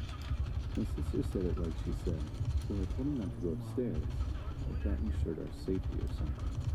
I wish I could end the story on a happy note because that right there seems like a great place to end it. It's kind of light and funny even, but sadly no. That weekend, my sister asked to sleep over at a friend's house named Retta. She always let us do stuff like that, and she was always being extra nice to us. I guess because of what happened earlier that week. She even told me I could have someone sleep over, so I called all my friends from best to worst around 8 to 9 p.m. and invited them to come sleep over. No one noticed at all. It was just how I rolled, and though I expected they would all jump at the chance, sadly, one by one, their parents all said no. I kept trying to come up with more girls in my class that I could call until my mom told me it was too late and past my bedtime, so I made my way up the stairs over to the house. She asked if I wanted to sleep in her room and have a sleepover with her, but I just wanted to know, as mean as I could, and got ready for bed. All the energy I was putting into being a huge brat must have been exhausting because I fell asleep immediately. I woke up at the startle because my dogs were barking in the backyard. I remember I opened my eyes and instantly felt strange. It was pitch black. That shouldn't be. My closet light was always on. Always. Sometimes my dad would turn it off before he left work early in the morning, but I always woke up and turned it back on, even if the sun was almost up and I could see around my room. When I was in bed, the closet light was on. Period. Besides, it was not only early in the morning this time and my dad was not home. I got super angry. He turned on my light, I thought. I stared into the black until my eyes adjusted enough that I saw the darker black rectangle of an open bedroom door. I always left my door wide open, but in the dark, it looked like it was opening into a void, like anything and nothing was just through it. My anger faded and I started to shake. I decided to leave the safety of my covers, walk over to my closet, and flip the switch back on. That would set everything right. I made my way over to the closet, felt around on the wall until I felt the switch and flipped it. Nothing. I flipped it off, then on again. Repeat, repeat. Nothing. It was still dark. I noticed the clock radio wasn't on either, and the lamppost by our mailbox wasn't emitting any light through my window shade either. My hopes sank as I came to the realization that the electricity was out. It wasn't storming, so it must have been the breaker box. I knew it was outside because sometimes I'd run a bath and water would stay cold, so my dad would go out to the backyard to wherever the thing was and flip it for me. I instantly regretted not sleeping in my mom's room and was deciding whether or not to be brave and feel my way down the hallway. But I never had the chance to do this because suddenly I heard thumping, like someone was trudging around downstairs. If it was Christmas Eve, I would have been stoked, but it wasn't. I knew that wasn't Santa. Maybe it was my mom trying to turn the electricity back on, but it seemed unlikely somehow. I backed away from my closet toward the foot of my bed where I kept all of my big stuffed animals propped against it and sat on top of them until the weight shifted them back and I sank into them. I felt safer having them all around me and only my head peeked through. I reached up my bed and pulled the covers down so it hung over the edge and covered my head so I could just peek through. If you walked into my room, the bed would be in the far right corner and the closet would be directly across from us on the same wall as the door. The door swung open to the right, so where I was, I couldn't see down the hallway anymore, but I could see through a crack of glass by the hinges. I heard the trudging get louder until it was coming up the stairs. Once you got to the top, you could either go left to the bathroom, my parents' room, or right toward my sister's room and my room.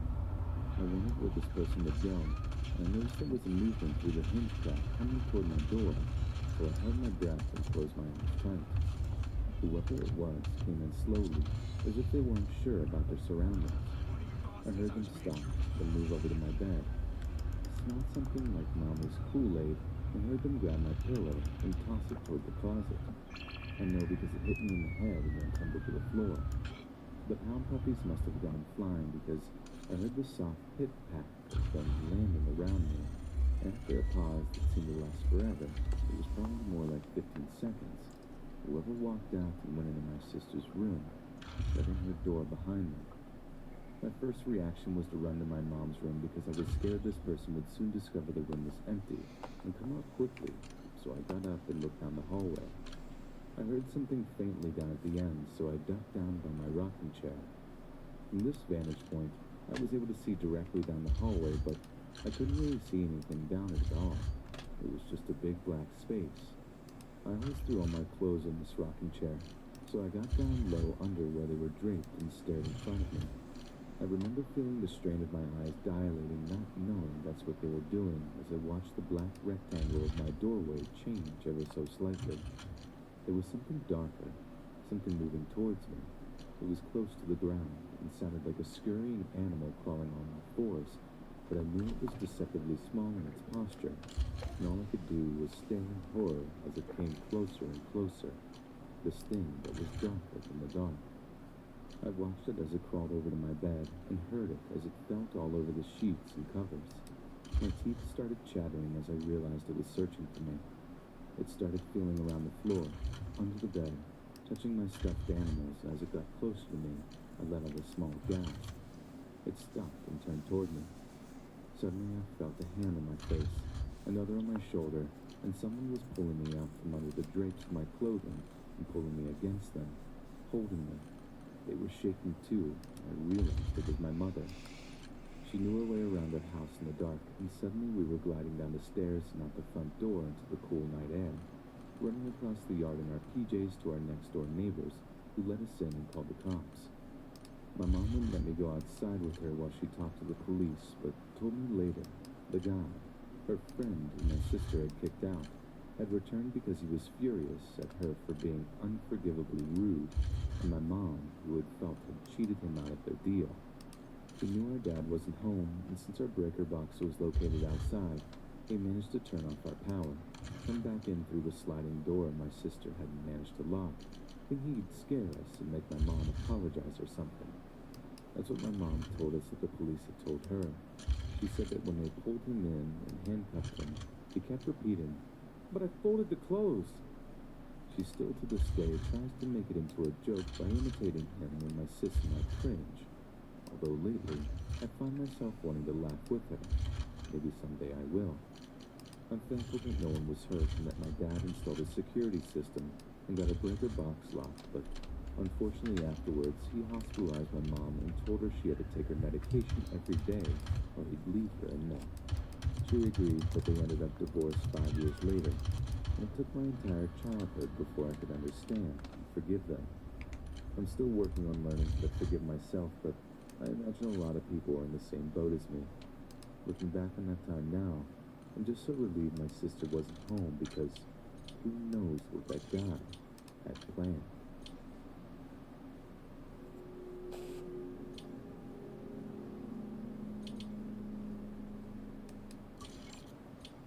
This happened almost 2 years ago when I was 22. I live in an area outside of Pittsburgh. I was single at the time, and the only thing I wanted to do was have fun and forget about my ex. I should say that I am a very cautious person, verging on the paranoid sometimes. I've never even broken a bone. I never trusted anyone I didn't know. I learned my lessons very young. So I felt very equipped to go out by myself to the local bar because I knew how to make the environment safe. I made fast friends with the bartenders, got along with the regular guys there as well. I made it very clear to everyone that I didn't want any sort of romantic attention. I literally just wanted friends and booze. Out of all the men there, one stuck out. Phil was attractive, funny, and best of all, wasn't interested in me one bit. I had problems having male friends, as all of them always girlfriend zoned me eventually. Phil actually liked having me as a friend, nothing else. It was awesome. We went to the local bars all the time together. I'd be his wingman, he'd be my bodyguard. When guys hung around me too long and I wasn't interested, if Phil gave a look, he'd usher the guy away. Perfect setup. We both felt pretty safe no matter where we went, but neither of us saw this one coming. A few months into our friendship, Phil rings me and asks me if I wanted to go cosmic bowling. Emphatic yes. I hadn't been since I'd been a preteen, so I was really stoked. I get ready, I did my makeup very bright and expressive, threw on a bright blue shirt and overall shorts. I don't wear them anymore. I don't know what I was thinking. And some black combat boots and I'm good to go. The car that pulls up isn't Phil's. I call him and cautiously ask who is in front of my house, and he says to come on out. I know it's a few of his friends. This reassures me and I head to the rather large Ford SUV. I sit next to Phil and he introduces me to everyone. The man driving is Jason. His girlfriend is in the passenger seat. There's some gross kid in the fedora and this goofy hillbilly kid. Not uncommon outside of Pittsburgh. They say they were going to a few towns over. That's where there's a bar we're stopping at first, then bowling. Cool. I'm up for that. We get to the bar, and it turns out Jason knows the bar owner, and we drink for free and get a free pizza while we're at it. I went up to the front of the building for a smoke and turn around to find Jason walking up behind me. He shakes my hand and apologizes not introducing himself properly. I said it was fine, and we made casual talk while we smoked. He expressed how much he loved my style. Burlesque rockabilly pinup is how I believe he described it. I thanked him and he began to tell me about the gay bar he DJs at and how his girlfriend isn't comfortable with the fact that he's bi. As a pansexual, I can relate to what he's going through. I immediately feel more at ease with him. I tended to trust men who weren't straight more because I felt as though they were less of a threat, which was a mistake in hindsight. His girlfriend came out and seemed annoyed with me, but I treated her very nicely as I understood it's easy to get jealous. We've all been there. Fast forward to bowling. Phil was way too drunk and ends up getting thrown out of the bowling alley. His girlfriend comes up to pick him up and apologizes that she can't take him home as well. I told him that it's okay and I'll be safe. Jason agreed to take me home. Fast forward, bowling is over and Jason decided to head back to the bar and have the owner reopen after hours for us. I thought that was pretty freaking rad and that he had connections like that. They reopened the bar for us and Jason actually tended the bar. I sat and talked with the owner for a while Jason fed me alcohol. I kept trying to refuse, but he was really convincing. This shot tastes like a toasted marshmallow. You have to try it. Before I know it, I'm hammered. I don't remember much, but I do remember getting home safe, and I had made new friends. How exciting I thought. Jason adds me on Facebook and invites me to the gay bar the very next day. I'm excited. I've never been to one he works at. I trusted him. The months go by and we were fast friends. I started to hang out with him without Phil. He would pick me up and set up his DJ equipment at the bar and get him whatever he needed. Then party the night away and take me home. Sometimes his girlfriend was there, but most times not. She didn't seem to like me still, but I was nothing but nice to her. It began to bother her. Maybe she saw something I didn't. Valentine's Day rolled around, and as I was the local single woman who hated everyone, Jason invited me to a burlesque show that he was going to be doing the lighting for. His girlfriend was going, and so was the hillbilly I mentioned earlier. 10 minutes into the adventure, and I already had to tell off the hillbilly. Just because it's Valentine's Day and you are single and going to the same club as I am, does not a date make. The show happens, it's long, and eventually I get bored and head to the bar. Jason's girlfriend comes up to me and is silent. She buys 2 shots of tequila and hands me one. She clings my glass and says, "Good luck," and we take our shots. I realized what she had said as she walked away and thought it was odd. The hillbilly drives me home. I wake up. 46 missed calls, 20-some texts from Jason. I call him concerned. He doesn't seem upset. He says he just wanted to talk to me. That maybe he had a few too many to drink and he was sorry. Okay, I guess. No big deal. He wanted me to come help him take the lights out of the club. I agreed. He picked me up and something seemed off, but I couldn't trace it. His face looked haggard. He talked like his emotions were stretched too thin. We get to the club and it's locked. He called the owners and they said they'd be there soon, within the hour. He seems very agitated and doesn't even want to get out of the car to walk around with the shops. He then ignores my attempted conversation and calls someone on the phone. an EMT whom he was acquainted with. He's asked him for things to steal from the ambulance. It started off innocent enough. Gauze, bandages, tongue depressors, and eventually, do you still have that leather restraints for mental patients? You guys have scalpels in the ambulance? Or those big needles, like the huge syringes? What about those pads that soak up fluid, like they put under a patient when they're bleeding, the full body ones? The phone was on speaker. I could hear the tension in the man's voice. He'd heard him noted each request and was getting more and more nervous as this bizarre back and forth continued. Eventually the man hung up on Jason. I sat there trying not to seem conspicuous, and he screamed in my face, "What is your problem now?" I smiled and said nothing was wrong. I'm trying to diffuse whatever was going on with my friend. He laughed nervously and apologized. Said he had a rough Valentine's Day and he was trying to get stuff for his friend's performance art piece and wasn't having any luck. I trusted him. After we took down the equipment, he took me to the gay bar and one of the male strippers took a liking to me. Long story short, I may or may not have had made a poor life choice that night. Anyway, the bar closes and Jason isn't talking to me. We get in his car and drive a little down the road and he explodes. "How could you do that to me? Alice, how could you?" He started to cry, swerving all over the road. "Don't you have any respect? Any respect for me?" I told him to mind his own business and pull over. I'm walking home and he follows me and calling the police. I took out my phone and dialed 911 but didn't press send. Everything finally made sense that this was not a person who was my friend, and it's time to be strong and fight. He pulls over and lets me out, silently, and drives off. I call my father for a ride and he picks me up and asks what happened. I'm not a personal human. I'm not good at sharing. I only told my father that if a man with awful sideburns shows up at our door, bring a gun. Fast forward, I went to another bar with Phil. He was very protective of me after the incident, never leaving me out of sight for long. I walked to the bathroom, which was down a dark hall of this particular establishment, and felt someone latch on my arm. Jason. Internally, I was furious and scared, but on the outside, I did my best to remain calm. He looked dead inside, nothing in his eyes, just blank. "I left pussy for you, Alice, I did. You did this to me, but it's okay. Really, because we're going to be fine. You can also sleep with whoever you want. I know how you are, so it doesn't matter if it's girls or guys or what. I'm sorry. I let it get to me before. It's so amazing how I couldn't lose you. It's okay with this. You can treat me like garbage if you have to, if that's what makes you happy. We're gonna be together now, yes. Because I've always liked winter weddings." I let my rage get the better of me, and with as much venom in my voice as I could manage, I smiled. "No, I'm not your girlfriend. I'm not, never have been, never will be attracted to you. You need to let go of me now, you pathetic little worm."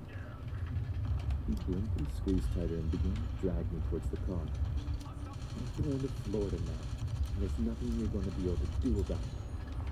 The next thing I know, I fall to the ground with him, and he let go. Phil was on top of him, beating the crap out of him. After he was satisfied, he took him by the shirt and dragged him out the door. A bartender helped me out. A few guys gathered around me and tried talking to me to calm me down. Some even apologized that they didn't see the confrontation in the hall go down. I didn't call the police because I wasn't thinking straight and didn't want Phil to get in trouble for beating him within an inch of his life.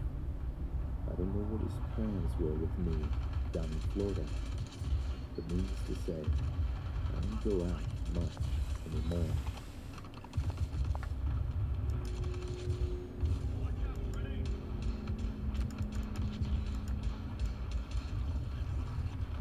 I lived in Florida for a year when I was 5, and I witnessed the special kind of crazy that the South has in store for our families in Cape Cod. The people I encountered were like the sights you see in Walmart at 2 a.m. I'll start with the Bennett family. Kathy, the mother, met my mom at the bus stop and they became friends instantly. She invited my mother and father over to meet her husband, Rich, who at first thought my mother was a stripper and my dad a pimp. Kathy would repeat her sentences like a broken record and was almost completely illiterate. The daughter who was friends with my sister was very pleasant, except for the fact that she was verbally abusive to the grandmother. Rich was as redneck as it got, and the son never showered. My father was sent over to the Middle East for work reasons about halfway through the year we lived in Florida. During that time, Mom planned a trip for her and us kids to go to Universal Studios and Busch Gardens for a week. Kathy invited herself. My mother was nice to tell her no. When we got to the hotel, Kathy thought she was having a heart attack in the elevator. She wasn't. It was just flatulence. During our time in the park, we had to stop multiple times so Kathy could chain smoke. Our hotel rooms were connected, one for Mom and Kathy and one for me and my siblings. The first night there, Kathy saw someone standing by the TV and asked my mom if she was up. She was asleep. That morning, my mother was dressing me in their room, and what I saw when I turned around was forever burned in my head. Kathy was in the nude. Now, this was a very large, older woman, so you can imagine the horror for a 5-year-old. I quickly turned away and stared out the window until we left for Busch Gardens. The next night, my oldest sister witnessed Kathy come into the bedroom of our suite and sit on the table with the door open right in front of my sister. She also started dragging the chair back and forth for about an hour. We went back to Port Charlotte that morning because Kathy missed her kids. The next encounter was centered mainly around me. A boy who was in first grade moved on to our cul-de-sac and was drawn to me because I was, to him, perfect. Every day he would look in the windows in my house till I got up. My oldest sister dubbed him the window shopper. One day, me and Jessica, Kathy's daughter, went over to his house. He started chasing me around with a knife till I finally slapped him and went home. One time he pinned me down and started kissing me, to which I responded with a swift kick in the balls. One time he brought a calendar filled with pictures of naked women to my house, and I still don't understand why. On another occasion, he pushed me into a mound of red ants. If you know anything about red ants in Florida, then you will understand why this was a very scary experience for me. I got up and threw him into the mound and kicked him in the stomach and ran inside to put bandages on my legs. He was a real creepy kid, and I'm so glad he wasn't a lot older than me because I think he would have tried to do something awful. I saw some posts on here from a guy talking about people he witnessed in Florida and just wanted to share my experience because they don't get much weirder than there.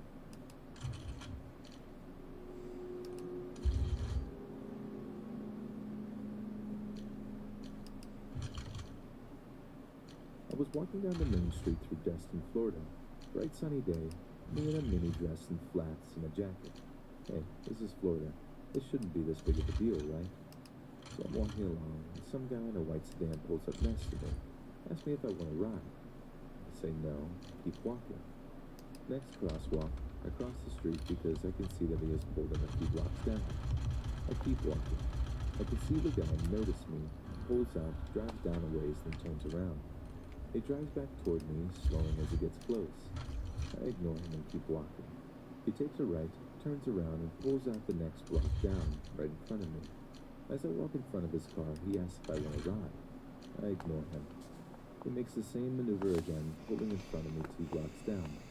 As I walk in front of his car again, he asks if I want to ride. I turn on him and yelled, "I've told you 3 times that I don't want to ride. I'm not a prostitute.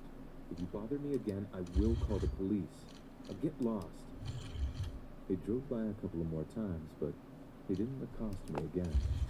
Needless to say, I didn't wear a mini dress in that town again.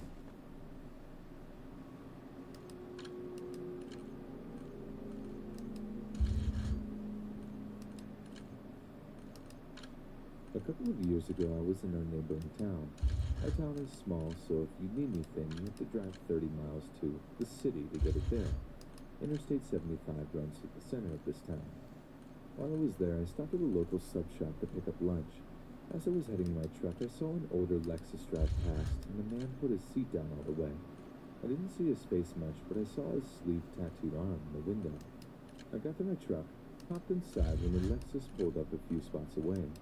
There were no other cars around me. A scraggly, cracked-out-looking woman got out of the car and ran up to my truck. I locked the doors and I cracked the window because I had already seen the man trying to hide in their car. These folks are up to no good, I thought. The woman started talking 100 miles a minute. She tells me that she and her daughter, she says she in the car sleeping, left her abusive relationship and they're on their way to Florida to stay with family.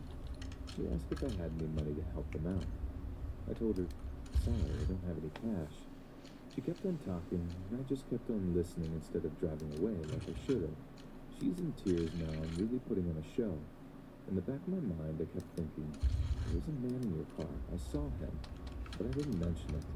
She asked me if she and her daughter could follow me to the ATM to get them some money since they were about out of gas. I told her again, sorry, no.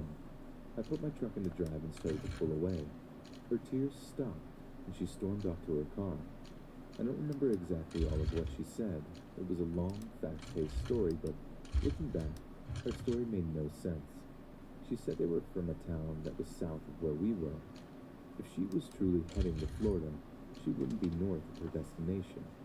I'm guessing they were drug addicts trying to scam a few bucks off of people in parking lots. If they were really smart, the guy would have stayed at home and sent her out on her own. If I hadn't have seen him in the car, there's a good possibility I would have believed her story and given her some money to help her out. Hey friends, thanks for listening. If you got a story, be sure to submit them to my subreddit, r Let's Read Official, and give and receive feedback from the community, and maybe even hear it featured on the channel. And grab early access to all future narrations for just $1 a month on Patreon, and maybe even pick up some Let's Read merch on Spreadshirt. All links in the bio. Thanks so much, friends, and I'll see you again soon.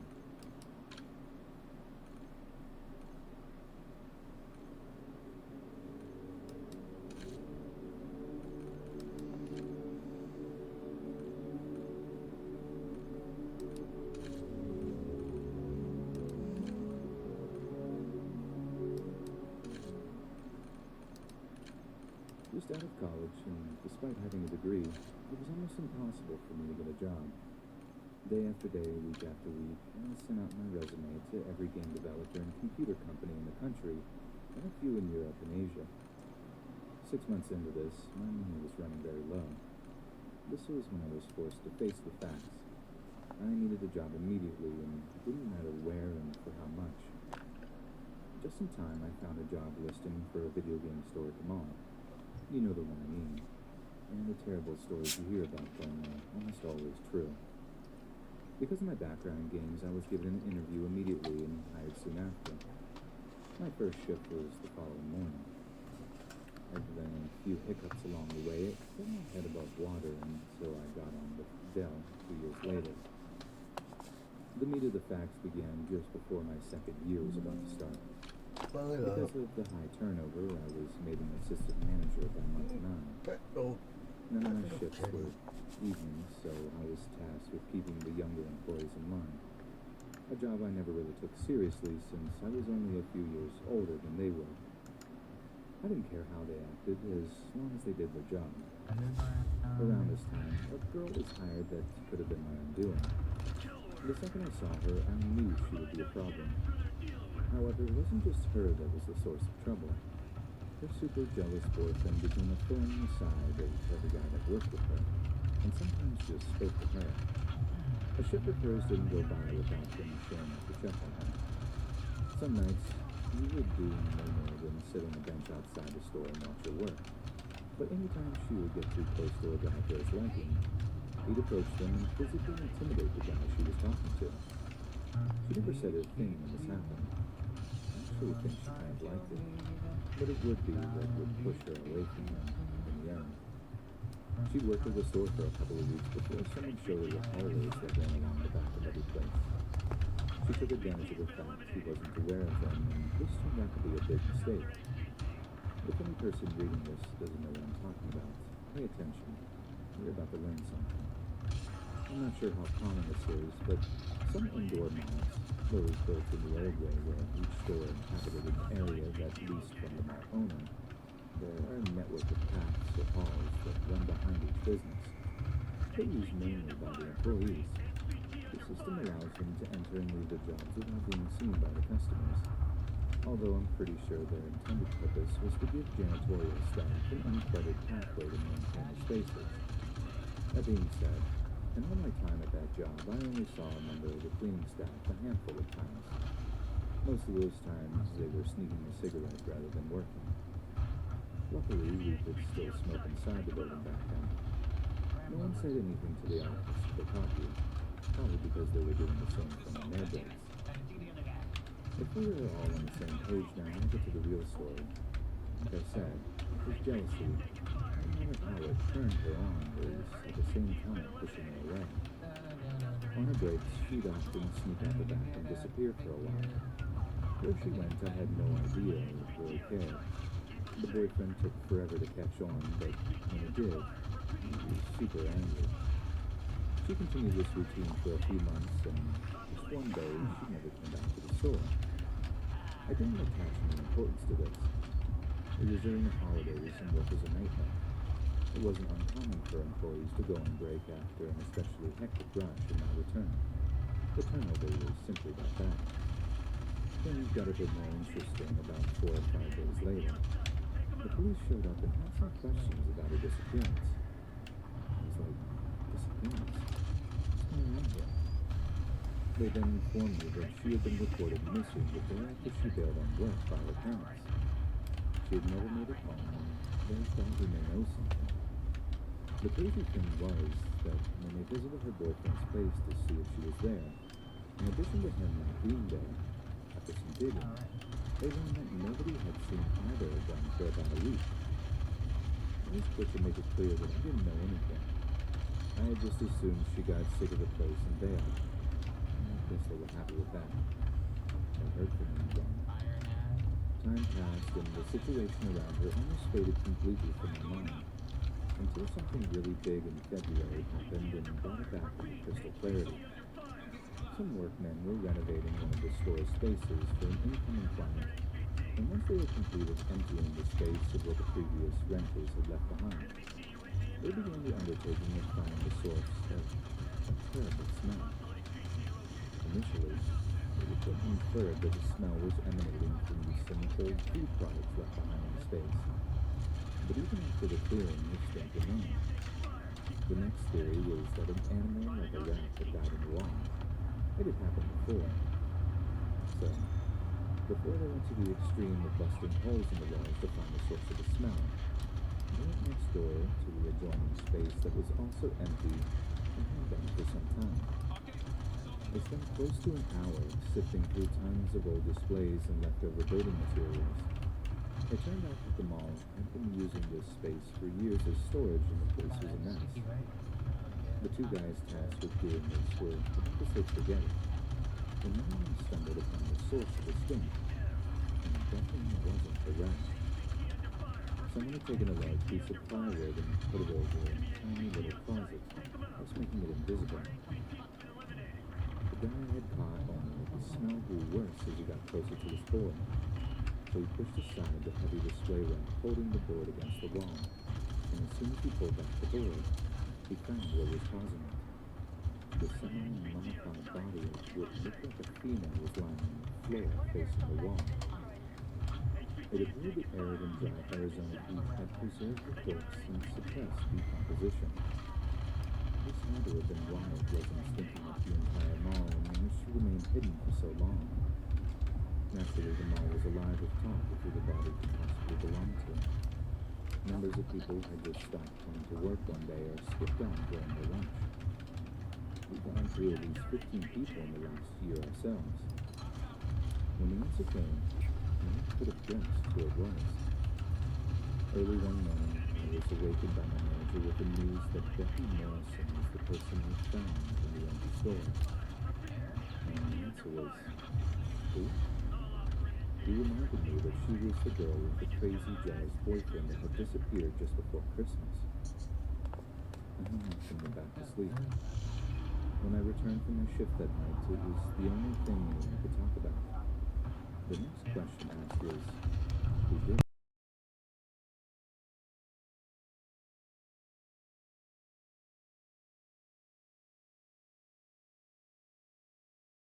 At hers, it was a fair assumption.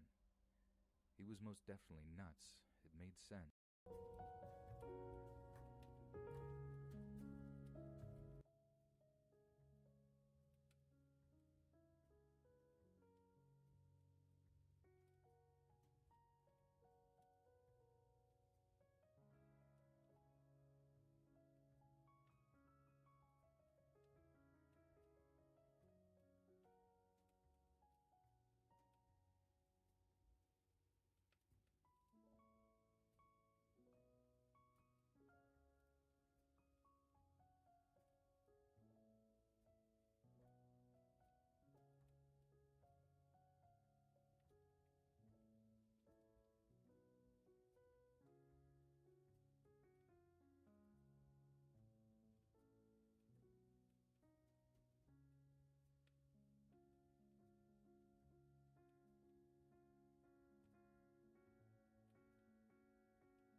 Hey everyone, I'm gonna wrap it up here, and we'll be streaming tomorrow We can disagree afternoon, on so football. keep an eye out. Thanks for joining tonight. As I'll soon as play I said one I more. supported Chelsea,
Alright, everyone, I'm heading to bed, and I didn't hear from him for a few hope to days. see you tomorrow. But Gotta every play time some I other logged into games, the so it's app, called. I kept wondering if he was going to pop back.